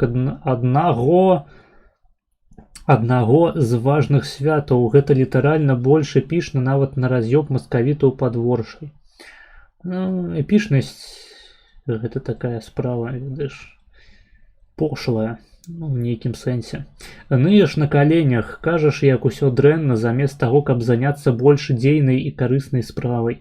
Та тут справа не ў тым, што ён ные, справа ў тым, што ён некаторых рэчаў проста не разумее і думае, што гэта сапраўды існуючая праблема, існуючы дыскурс у нашай палітычнай такой філасофіі, скажем, палітычным дыскурсе, палітычнай прасторы. У той момант, калі праблема палягае проста на тым, што чалавек не ведае моваў і не можа патлумачыць якія-небудзь канцэпцыі са свайго нацыянальнага наратыву прадстаўнікам іншых нацыяў. Гэта мяне засмучвае моцна, бо, напрыклад, пра Літву ніхто такіх пытанняў не робіць. Аднойчы ў Літве пару год таму меў я размову з адным амерыканцам, які сказаў, што можа беларуская мова ў такім стане, таму што ў палове рэгіёнаў не сапраўды размаўлялі па-беларуску, бо гэта была Літва і Польшча жа 1939 Так ён сказаў, і так шмат хто мяркуе. Краіна без гісторыі, белая Расія. Мне здаецца, гэта твае комплексы нейкія. Дакладна Палішук 100%. Бля, я не буду гэта чытаць, это реально просто ныццё нейкае. Блядь, зараз іранцы здаюць тэст на Б2. Так, бля, Маргінес, ну ты ж не цяміш за ўзроўні моў. Чаму я ў гэтым не цямлю? Я таксама здаваў тэст на Б2. Я ведаю, што... Я ведаю, якім узроўнем валодання мовы трэба валодаць, каб здаць тэст на Б2. Я нагадваю, што каб здаць тэст на Б2, не трэба адказаць на 100% пытанняў у гэтым тэсце. 100% заданняў выканаць правільна. Там, па-мойму, дастаткова набраць вышэй за 60%, і табе ўжо выдаюць сертыфікат. То бок, мало таго, што гэта ўзровень невялікі адносна, дык яшчэ яго не абавязкова здаваць на 100%, ці нават там на 90, на 80, на 60, блядь, там, наколькі я памятаю, дастаткова цалкам. Не трэба мне, блядь, не трэба беларускаму стрымеру тлумачыць, як піську драчыць, калі ласка. Я і сам усё умею, усё разумею. Лол, што за ныцік, мне падаецца, што ён проста шкадуе, што не нарадзіў Літву важмудам. Я не ведаю, чаго ён шкадуе. Відавочна, у чалавека нейкія свае комплексы. Ён нават ігнаруе проста ўсё, што я кажу, і працягвае ўсірацца, блядь, аб тым, наколькі ўсё ў беларусаў хуёва. Давайте відос глядзець. Которая уплывала на ўсё грамадства, рознымі людзьмі стваралася. І ў сярэднявеччы, ў новы час... Моя твоя не панімай, гэта не Б2, гэта максімум Б1. Гэта ў тым ліку і Б2. Яна стваралася тымі людзьмі, которые мелі на гэта час і сродкі, значыць, арыстакратыяй, духавенствам. Окей, магчыма, я перабольшу з моя твоя не панімай, але гэта ўсё яшчэ невялікі ўзровень. І гэта ўсё яшчэ той узровень, то бок калі ты здаў тэст на Б2, вось я здаў тэст на Б2 перад тым, як пачаць навучацца ў польскім ВНУ. І асноўныя свае веды з польскай мовы я набыў менавіта ва ўніверсітэце. Я пачаў больш-менш нармальна стасавацца з людзьмі. І то да гэтай пары я яшчэ не тое, каб з'яўляюся такім шараговым польскамоўным. Хаця я жыву ў Польшчы больш за 4 гады. Так? Не, менш за 4. Я жыву ў Польшчы 4-й год. Пры тым, што я прайшоў курс польскай мовы. І навучаюся, у польскім універсітэце штодзённа, амаль штодзённа, сутыкаючыся з палякамі, якія са мной стасуюцца па-польску. Я і то адчуваю ў сябе досыць сур'ёзныя прабелы. А чалавек, які проста здаў тэст на B2, окей, ён зможа працаваць, скажам, на складзе якім-небудзь і зразумець, што ад яго хоча ягоны працадаўца, адпаведна адказаць там пару словаў, пару сказаў. Але нейкую сур'ёзную гутарку, напрыклад, тым больш акадэмічную ці палітычную, ён падтрымаць не будзе здольны. Адпаведна, ягоныя кампетэнцыі у тым, каб піздзець за мовы, знаходзяцца неяк бліжэй нуля, хутчэй.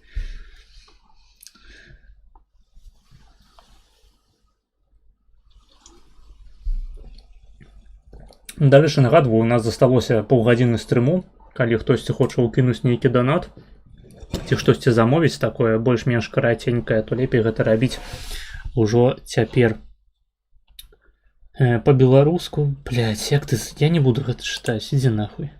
Глядзім відэа. Шляхецтвам Мікалай Капернік сваю сістэму працаваў геліоцэнтрычную по той прычыне, што ён меў сродкі да жыцця. Ён быў прафесійным канонікам. Ён не мусіў працаваць, ён меў час на тое, каб... Ебать, 22 чалавекі на стрыме, вы хто, блядь? Хто вы такія? Адкуль вы прыйшлі? Стаўце падабайкі, шэрце гэтую трансляцыю. Хуля. 23, ебать. Адкуль вы набеглі? Хто вы? Я не разумею. Пры тым, што ў чаце піша, чалавек 5 максімум. Займацца навукай.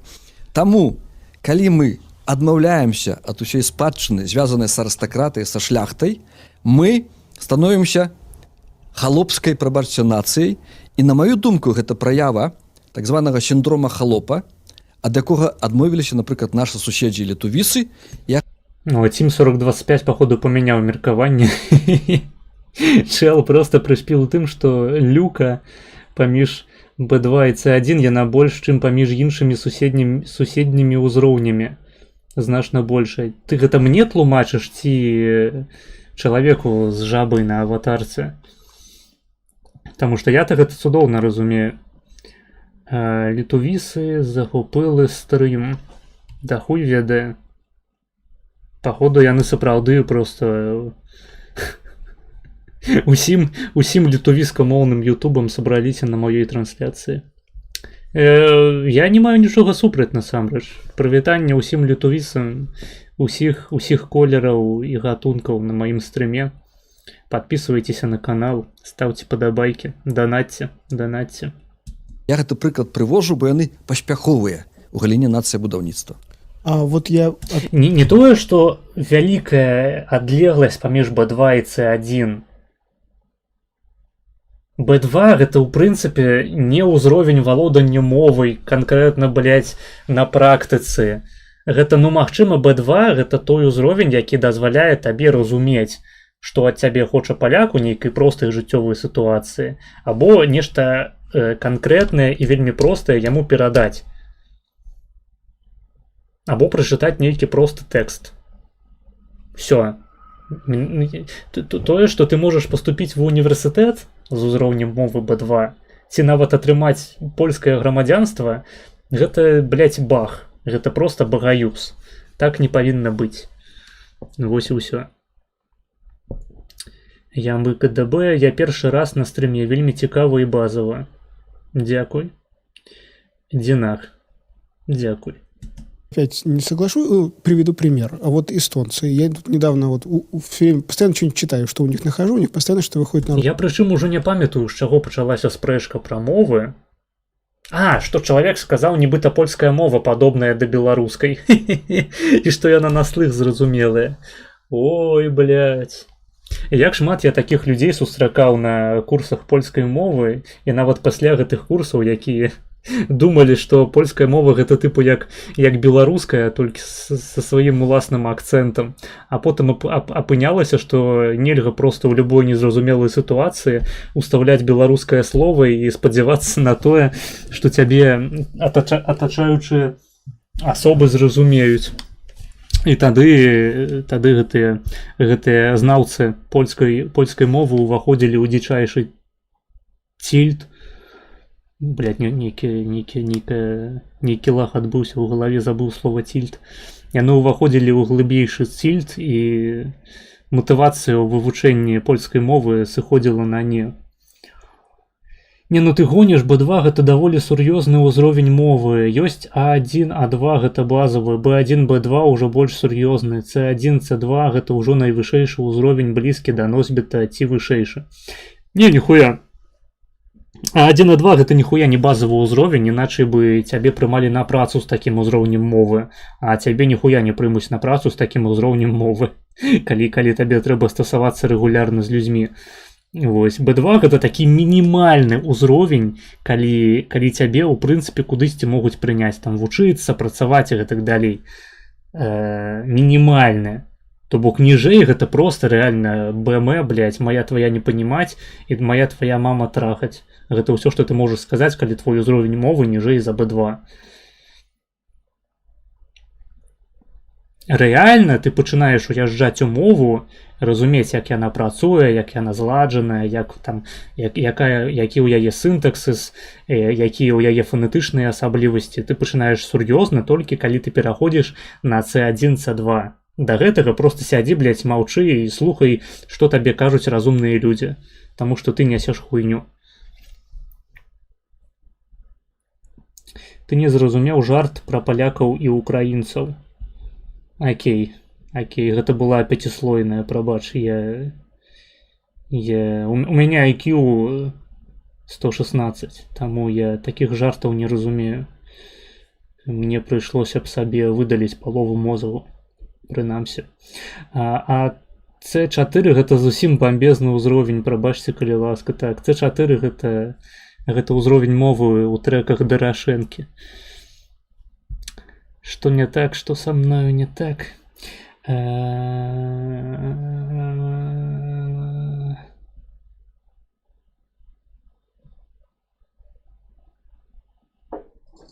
нахуя ты паўтарыў сваё паведамленне? У чым заключаецца твой бліскучы жарт? Я не разумею. Патлумачце мне, калі ласка. У мяне, паходу, не тое, што сківіца няправільная, у мяне ўвесь чэрап перакасаёбены. Я не разумею жартаў ад маскавітаў у сваім чаце. Ды на працу і з А0 прымаюць залежыць ад працы. Залежыць ад працы, вядома, але калі гэта праца, дзе трэба мінімальна стасавацца з людзьмі, то ўсё ж такі там у цябе за твой узровень мовы спытаюць. Русском языке у эстонцев, Эстония. Недавно вот листал такую хрестоматию для гімназіі. Тыпу там мова ідзе пра ўкраінцаў. Тут напісана, шкада, што акрамя ўкраінцаў там яшчэ жывуць і палякі. Блядь, я ў вочы даўблюся ці што? Польшча вельмі добрая краіна для эміграцыі. Там жывуць людзі, якія размаўляюць на вельмі... тыпу, што ўкраінцы, блядь, размаўляюць на вельмі падобнай мове. Окей, дзякуй.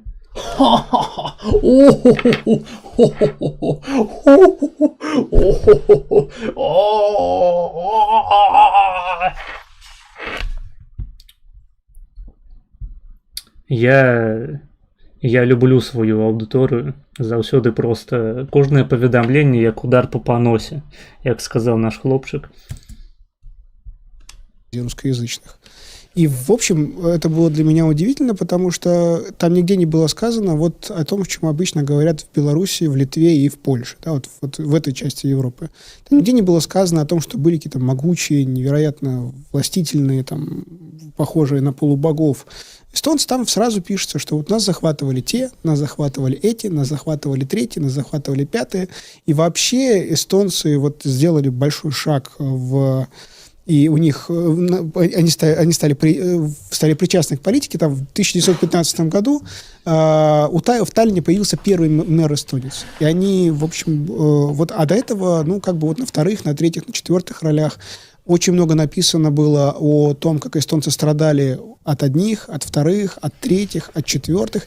И тем не менее, вот такое прошлое, да, учебник, одобренный Министерством образования Эстонии, не мешает эстонцам быть действительно самой благополучной нацией. Да. Вот из всего постсоветского союза, если посмотреть отчеты, которые там Европейская комиссия составляет, всевозможные, да, эстонцы, они самые образцовые, ну, практически во всем. Парламент работает как часы, да. Так, толькі гэта народ, які налічвае колькі там 3 мільёны чалавек.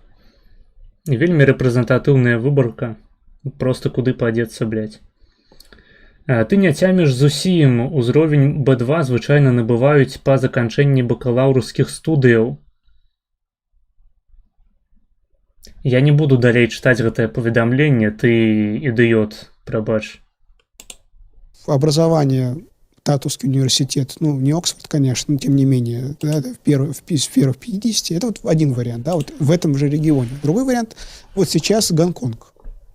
Какое национальное прошлое у Гонконга? Да, бывшая британская колония. Да, ну, то есть, в общем, отданная там, известно каким способом эта колония, эти китайцы, которые оказались в Гонконге, ну, оказались под вот, властью Британии, да, завоевание, брутальное и абсолютно бесславное. Тем не менее, да, вот этот Гонконг, он уже там в какой второй, может быть, даже третий месяц оказывает просто героическое сопротивление вот китайскому, этой огромной машине, да, он заставляет ее останавливаться, он заставляет ее как-то вот перестраиваться, да, идти на компромисс, да, хотя что такое Гонконг и что такое Китай, да, и при этом прошлое у них абсолютно бесславно. Я вось, напрыклад, не ведаю, что такое Гонконг и что такое Китай и якое, блядь, гэта дачыненне мае да гісторыі Беларусі, якая не выглядае ані як гісторыя Эстоніі, ані як гісторыя Китая. С точки зрения, вот как бы если говорить вашим терминологией, оно холопское, оно даже хуже, чем холопское, да, оно ну, в общем, как бы арабское, или как вот Латышонок сказал, подлое. Да, ну, что может быть подлее китайца, который живет в составе британской колонии, выучил английский язык, да, ну, управляется, как в Британии, да, там, то есть, как бы свои национальные какие-то там вот эти традиции полностью напрочь забыты. Я регулярно смотрю выступления лидеров протеста, они говорят по-английски хорошо, да, и там чувствуется, что, в общем, они читают книжки из Оксфорда, это по акценту чувствуется.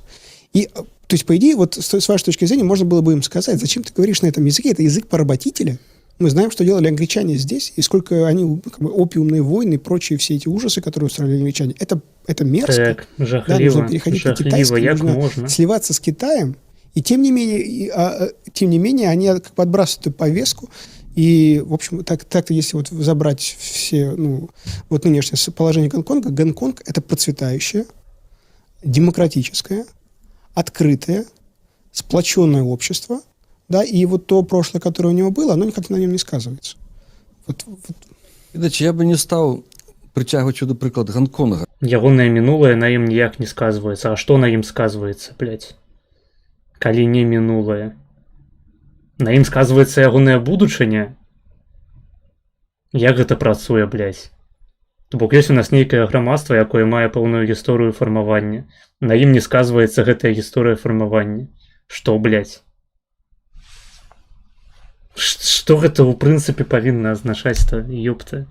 Дарэчы, мы паглядзелі да 20 хвіліны. Вось, велізарны дзякуй за замову гэтага контенту. Калі хто хоча, можаце працягваць. Сёння мы ўжо не будзем глядзець, але на наступны раз можаце заданаціць, чаму б і не. Я памечу гэта, пазначу чырвоным колерам у нашым спісе, таму што тут ёсць два відосы, якія мне замаўлялі і якія мы можам працягнуць глядзець, таму што ну там ёсць пра што папіздзець патэнцыйна. Ну, звычайна людзям падабаецца гэтая тэматыка з ліцвінамі, блядь, і іншымі хворымі на галаву людзьмі. У прынцыпе, такія, ведаеце, псіхічныя хваробы, разлады, яны заўсёды прыцягваюць аўдыторыю, нават беларускамоўную ці украінскамоўную. Таму можаце працягнуць гэтыя відосы. Калі не хочаце, то у наступны раз мы пачнем з таго, каб даглядзець відэа з першай чаргі. Ось. А у нас яшчэ з вамі 14 хвілінак стрыму. Можаце што-небудзь мне яшчэ напісаць цікавага. Як гэта не дзіўна, у нас пад канец трансляцыі набралося 20 плюс чалавек. А я зноў хачу ссаць. Таму я зараз прачытаю некалькі паведамленняў і пабягу ссаць. Не ведаю, ці я дацярплю да канца стрыму, паглядзім. Не, напэўна, я ўсё ж такі не дацярплю, таму давайте мы яшчэ разок пранікнемся культурай старой Ліцвы. Ну рэальна, я просто тут перыядычна папіваю то чорную гарбату, то монстр, блядь, то кока-колу. І гэты мікс просто разрывае мой мачавы пузыр. Я вымучаны ад вас адысці на хвілінку зноў. Пацярпіце, таму што я цярпець не магу. Ой, ну на горы тай літуві сижнуть, а под той горой яром долал ліцвіни йдуть. Ой, долам, гой широким ліцвіни йдуть. Наупераце Дорошенка вядзе свое войска, вялик литовске хорошенько, гой долам, гой широким хорошенько. А позаду загой дожди, что промнянял рад ему на ты, тунь-то люльку з Магарський. Гой долам, гой широким з Магарський. Гой, повернися, загой дачный, возьми святланку, отдай ты тунь люльку з Магарський. Гой долам, гой широким з Магарський. Святланкою походе не возиться, а ты тунь-то люлька Ліцвіну к дорозе придобиться. Гой долам, гой широким придобиться. Эй, кто на Литве отгукнися, та запалим огню, та затягнем люльку, не журися. Гой долам, гой широким, не журися.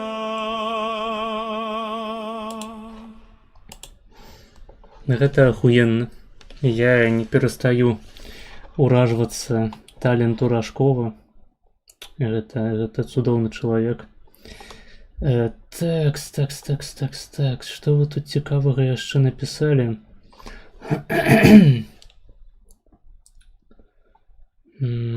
Чаму гэты чалік размаўляе па-расейску і чаму ён па-расейску спрабуе давесці бульбашам, што ім не варта прэтэндаваць на ВКЛ? Ну таму што гэта русня нейкая запрошаная. Тыпу ён выконвае там такую ролю у студыі. Тыпу Лукашук ён выступае з нацыянальнага больш боку, а гэты чалік за Леніна, за Сталіна, за як там было за Советский Союз и белую расу Ленин, Сталин, Ленин, Сталин, Ленин, Сталин. Гэта вось ён выконвае функцыю такога мясцовага, блядь, дурашка, якога можна пінаць па яйках. Стаіць Ленін каля люстэркі і голіцца. Кажа, Польшча ахуительная краіна, там людзі на падобнай мове спілкуюцца. Шкада, што я не поласнуў, так. Бо маскалянё, ён зараз пачне пра Ірландыю 100%, ну не пачне, калі мне не заданаціць. Так, пасля бакалаўрыята па польскай філіялогіі. Так, пасля бакалаўрыяту па беларускай філіялогіі у цябе будзе ўзровень B1. Толькі ў такім выпадку. Я вось не магу зразумець, чаму ўсе гэтыя галадупыя камунякі маюць такі сіпаты голас. А няўжо гэта асобны ген камунізму? Ну, каб быць камуністам, трэба мець нейкую крыўду, правільна. І прасцей за ўсё мець крыўду, калі ты фізычна дэфармаваны чалавек.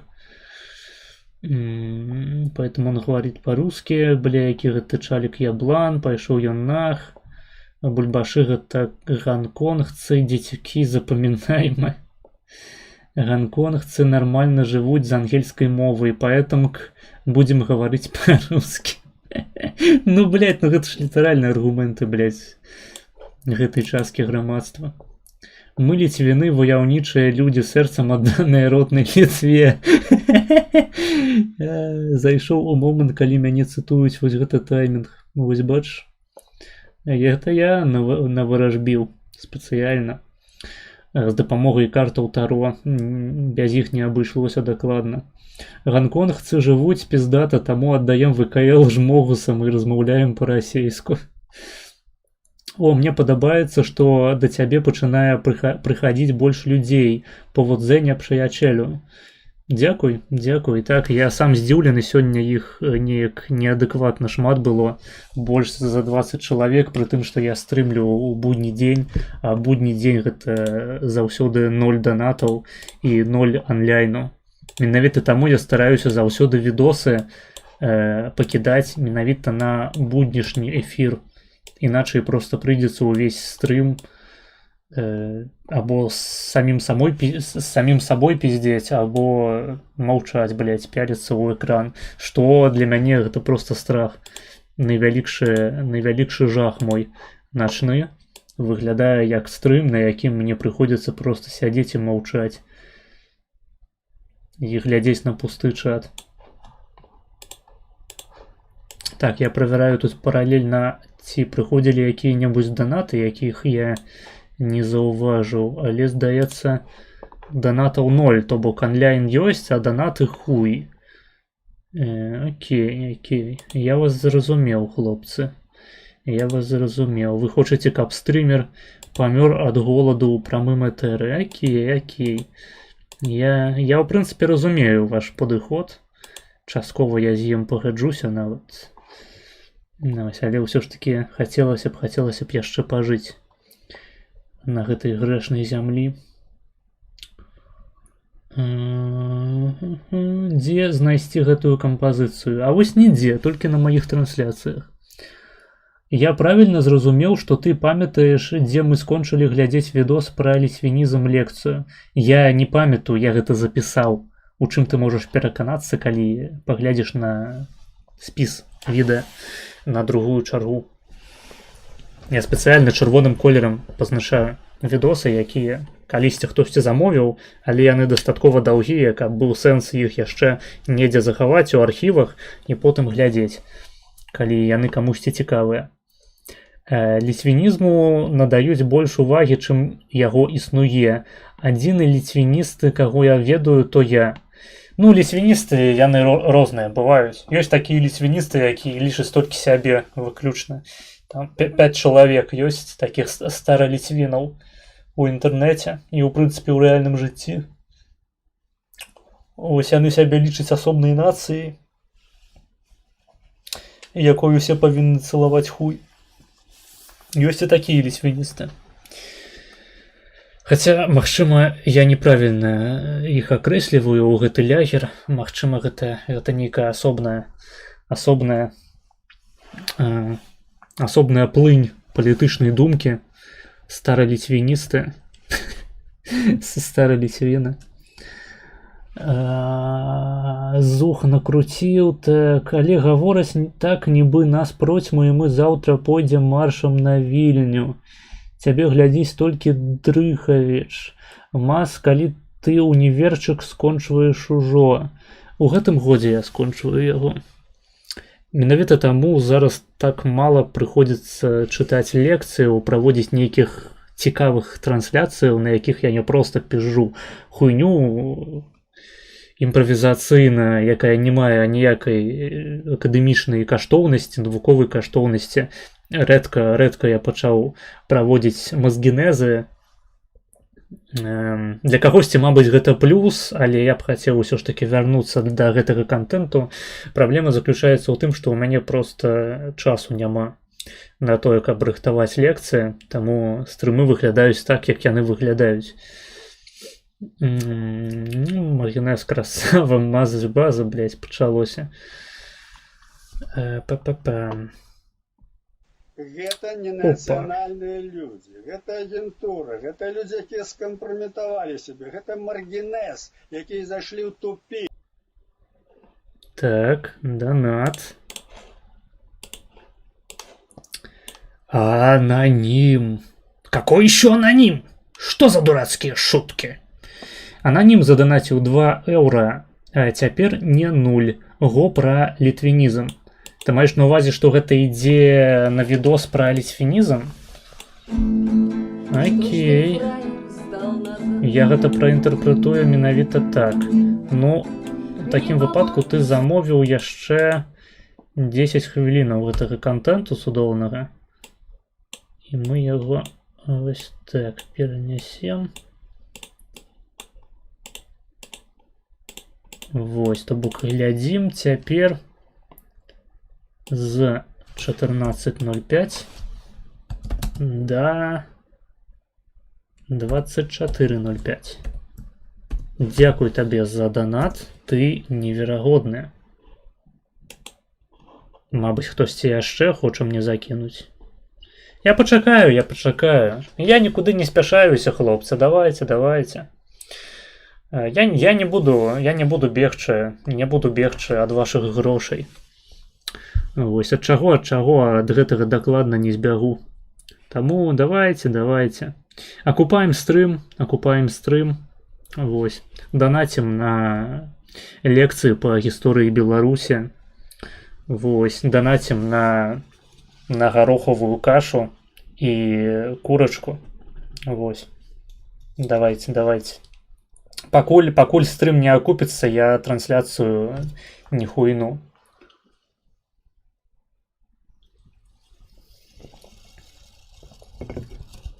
Окупаем стрим. Угу.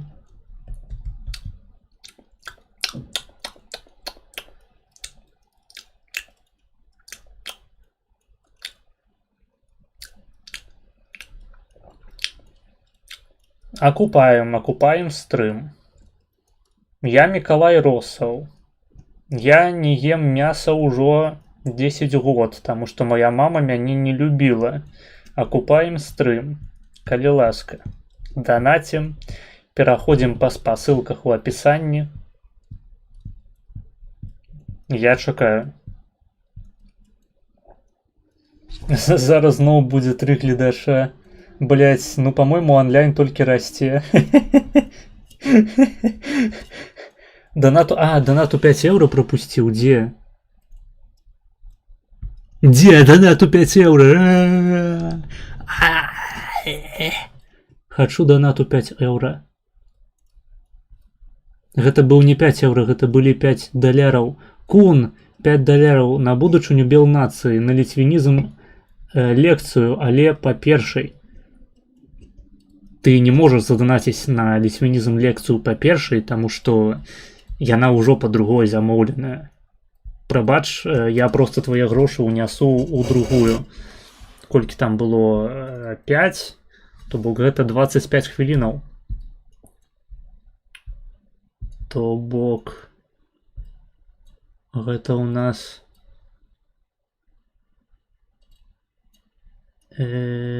49, так. 49. Так, 49.05.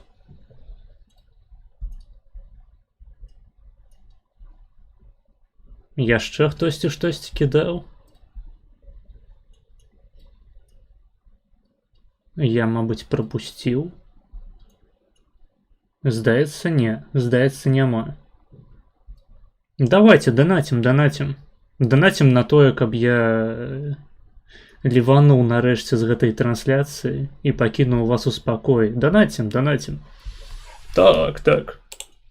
Я расійскі нацыяналіст. Так, я веру ў будучыню Расіі, вось. Я лічу, што сталінскае перасяленне народаў гэта ахуительна. Так.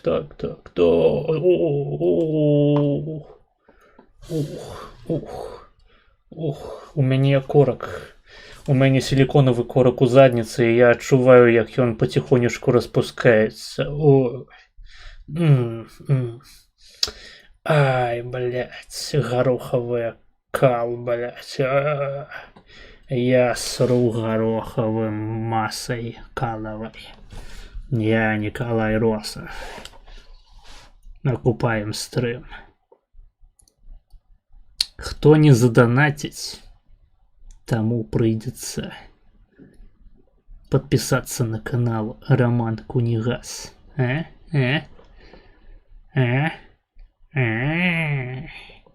Окупаем трансляцию. Давайте. Донатим на будущую белорусской нации. Менавіта так я позиционую свой контент. Донатим. Что вы там пишете? Так, донат был других, это я уже бачу. Так, Мазыч не думал ты провести долгий ночный стрымчик. Было такое пару месяцев тому с желтым кутком. Не думал, тому что мне не дозволяе мой график стрымить по ночах. Прабач. Хіба што хтось б мне на такое мерапрыемства задонатил добрую сумму.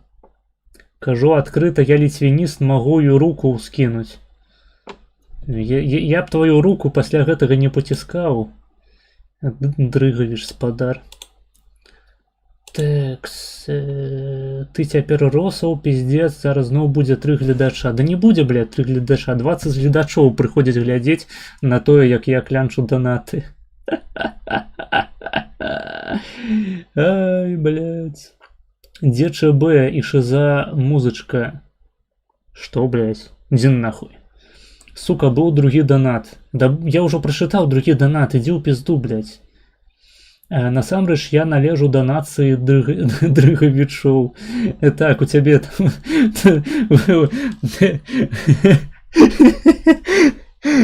Маргінес, я належу да нацыі дрыгавічоў. У 5 год у мяне дыягнаставалі хваробу Паркінсона. Яшчэ я мутант Палішук, блядь, пидарас. Ды гэта Шизы ад Петрухіна набеглі, гранты шукаюць. Так, 100%. Издеваешься? Так. Блять, хто ты такі нахуй? Дрыговія будзе незалежнай. Мы абавязкова падтрымаем нашым братоў з Крывіі і Радзіміі ў змаганні за незалежнасць. Беларусь, турма народаў. Так. Мы патрабуем аднаўлення межаў каралеўства Палескага. Дарэчы, дзякую, што перанёс стрым, бо заўтра светаў у Марго. Так, я менавіта на гэта і арыентаваўся. Ты ўжо і маргінал, і аўдыо РВ, і Росаў у адной асобе. Ты забыў пра Аліпава і Гілтыкус. Вось, калі ласка, трэба трымаць у памяці. Вогонь памятамы, так бы мовіць. Па дакументах я Дрыгавіч, так, я таксама. Калі вось нервовая нейкая сітуацыя, пачынаю каленкай дрыгаць, просто пиздец. Ажно не спыніцца. Петрухін пидарас. Асуджаю гэты выраз. Вось. Не пагаджаюся з тваім меркаваннем.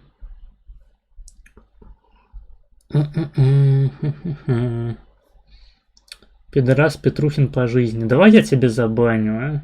Вось как ты до гэтага поставишься? У мяне ёсць правіла, што нельга распаўсюджваць паклёп на сябраў каналу. Пра абразу нічога не было, але мне здаецца, ты настойваеш на тым, каб я цябе ўсё ж таки забаніў, таму давай ты адляціш. Вось. Ведаеце, у некаторых людзей складваецца ілюзорнае ўражанне, што чым больш людзей ты забаніш, тым менш у цябе будзе онлайн. Але паглядзіце, на стриме 20 чалавек. І што вы мне зробіце? Ідзіце нахуй. Чым больш людзей ты баніш, чым больш ты чысціш сваю аўдыторыю ад уебанаў, просто агрэсіўных, якія прыходзяць цябе патроліць ахуительна, распавесці табе гісторыю свайго жыцця, абавязкова з узгадваннем усіх ягоных нацысцкіх прыгодаў. Чым больш ты такой хуйні мразі просто баніш у сваім чаце, тым больш у цябе онлайну, тым больш у цябе донатаў. Так гэта працуе. Няхай жыве вольная Дрыговія, мы, дрыгавічы, балотныя людзі, сэрцам адданыя роднай дрыгве, дрыгавічы. Так, мы, дрыгавічы.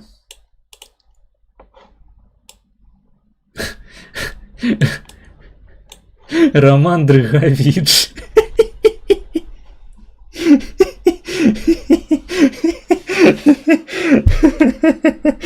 Блять. Я патрабую такога каналу. Вось. Моя вам такая парада творчая, калі хочаце канал на 32 падпісанты. Пішыце. Стварайце тэлеграм-канал Роман Дрыгавіч. І залівайце туды фоткі, як вы на шашлыкі ездзіце. Таму што мне здаецца, менавіта такі контент павінен быць на канале з назвай Роман Дрыгавіч. А маянез дыктатар ці монарх? Ну, слухай, магчыма, я монарх у першым пакаленні, калі мне удасся нарабіць дзяцей, і яны будуць стрымерамі таксама, калі я змагу перадаць у іхнія рукі свой канал. Гэта было б, дарэчы, досыць рофільна. Прыкіньце, такая дынастыя стрымераў, і ўсе на адным і тым жа канале. Гэта ж проста з'ява, разумееце, якой пакуль што не сустракалася. Ну, наколькі я магу судзіць у гісторыі інтэрнэту, у тым сэнсе, што пакуль што інтэрнэт як з'ява, і тым больш YouTube, ну, існуе досыць кароткі тэрмін часу, і не паспелі яшчэ стварыцца цэлыя дынастыі стрымераў, цэлыя дынастыі інтэрнэт-кантэнтаў, каналаў, якія перадаваліся проста ў спадчыну. І, магчыма, я, ну, прынамсі, у беларускай медыяпрасторы, у беларускім дыскурсе зраблюся першай асобай, якая распачне род стрымераў. І у нас будзе свой уласны герб, на якім будзе выява проста кавэльку. Кавэлік такі, ведаеце, гарохавы смачны кавэлік на гербе стрымерскай шляхты. Маргінес антыфа баніць НС. Я не баню НС, я баню людзей, якія пачынаюць пісаць ахуйценныя паведамленні ў чат, вось якія парушаюць і заканадаўства краіны, у якой я жыву, і правілы пляцоўкі. Сконт ты веш, маё імя. Да, по-мойму, усіх адбітых ебанатаў так і называюць, не? Роман Дрыгавіч, Роман Кунігас, прыгаючы Роман, Рома Жолудь, Роман Юніман, ці як там яго звалі, Роман Скірмунд. Роман Полюшук лепей будзе, так, маё імя. А што там чэл пісаў, што ён НС нейкі ці што? Да не, да просто былі ў мяне, напрыклад, на твічы людзі, якія пачыналі капіпасіць мне нейкую антысеміцкую прапаганду, і мне прыходзілася іх баніць. Вось. Па выніку онлайну стало толькі больш. І я не шкадую абсалютна, што баню наглых уебанаў, якія прыходзяць павысірацца на мае трансляцыі. Роман Дняпроўскі. Да. Роман Вітебскі. Ведаеце, у нас вельмі папулярна было свайго часу ставіць прозвішча ў кантакце замест сапраўднага прозвішча пісаць Вітебскі, Полацкі. Прямо ведаеце, як нашчадкі князёў. Князь Владзімір Кіеўскі, князь Рагвалод Полацкі. Ось такие были часы в моей молодости-то, ёпта, блядь. Была такая социальная сетка, якая называлась ВКонтакте.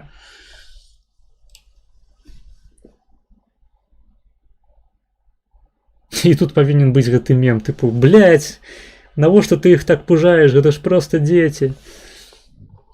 Роман Дорошенко. Не, хуйня. Ты нават паведамленне смешнае ў чаце не здольны напісаць. Настолькі ты выдохся, блядь, настолькі ты струхлеў. Нейкая вядзьмарка высмактала з цябе ўсё жыццё, усю твою энергію.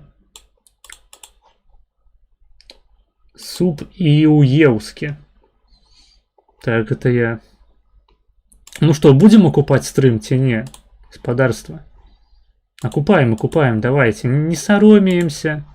Я готовы прымаць і по $1, і по 2, і по 10. Я нават $72 ад аковы готовы прыняць. Ведаеце, мае аковы заўсёды гатовы для вашых грошай. Ты ведаеш Дняпроўскага? А Дняпроўскі гэта канкрэтны чалавек нейкі? Ну, у такім выпадку не ведаю.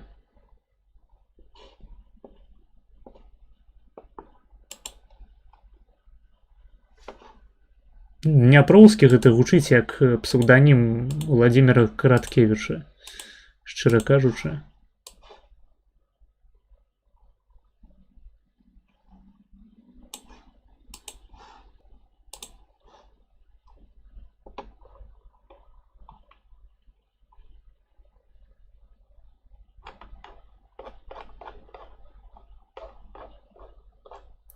Карацей, донатаў я не бачу больш. Паведамленні ў чаце таксама скончыліся. Стрым ідзе больше за 3 гадзіны. Давайте тады будзем скончваць на сёння. Вось. Усім дзякуй, хто данаціў. Вельмі вялікі дзякуй, вы неверагодныя. На вас трымаецца моя матывацыя стрыміць. Дзякуй усім тым, хто пісаў паведамленні ў чат. Гэта чэл з гурта Ліцвінтроль, які аднойчы запісаў галасавое паведамленне. Ніхуя сабе, і оно стало мемом, ахуеть. Дзякую усім, хто пісаў паведамленне ў чаце. Дзякую усім, хто прысутнічаў, проста глядзеў. Дзякую усім тым, хто шэрыў. Подписывайтесь на YouTube, на Twitch, на Kik, на Telegram, на Discord. Подписывайтесь на Twitter, на Инсту. Подписывайтесь на Patreon, там есть магчымасць подписаться бесплатно нават, але платная подписка дае вам некаторыя перавагі і шэраг пэўных бонусаў. Раю азнаёміцца. Про Discord я не памятаю, ці сказаў, яшчэ раз паўтаруся, калі казаў. Далучайцеся да сервакоў у Дыскордзе. Прыходзьце на наступныя трансляцыі. Наступная павінна быць у суботу. І донатьте і будьце здаровыя. Будьце здаровыя, будьце свабодныя. Сёння мы пілі з вами гэты белы монстр за свабоду фактычна іранскага народу. Спадзяюся, або іранскіх народаў, калі заўгодна. Спадзяюся, што амерыканска-ізраільская аперацыя давядзе сітуацыю ў Іране да нейкага талковага выйсця. Вось, калі не, то шкада, вядома, там заўсёды можна паставіць чалавека з сістэмы, гэтага підара, якога забілі. Так ці іначай хацелі ўжо мяняць, таму што яму там было пад 90 год. Але так ці іначай, спонсор тэрарызму па ўсім свеце, адзін з іх, прынамсі, здох. Мы за гэта сёння пілі энергоз. Магчыма, праз гэта я не змагу сёння спаць. Але, мабыць, яно таго было варта. Вось, дзякуй усім тым, хто прысутнічаў. Усім дзякуй. Пабачымся ў суботу. Усім дабранач. І да пабачэння. Давайте.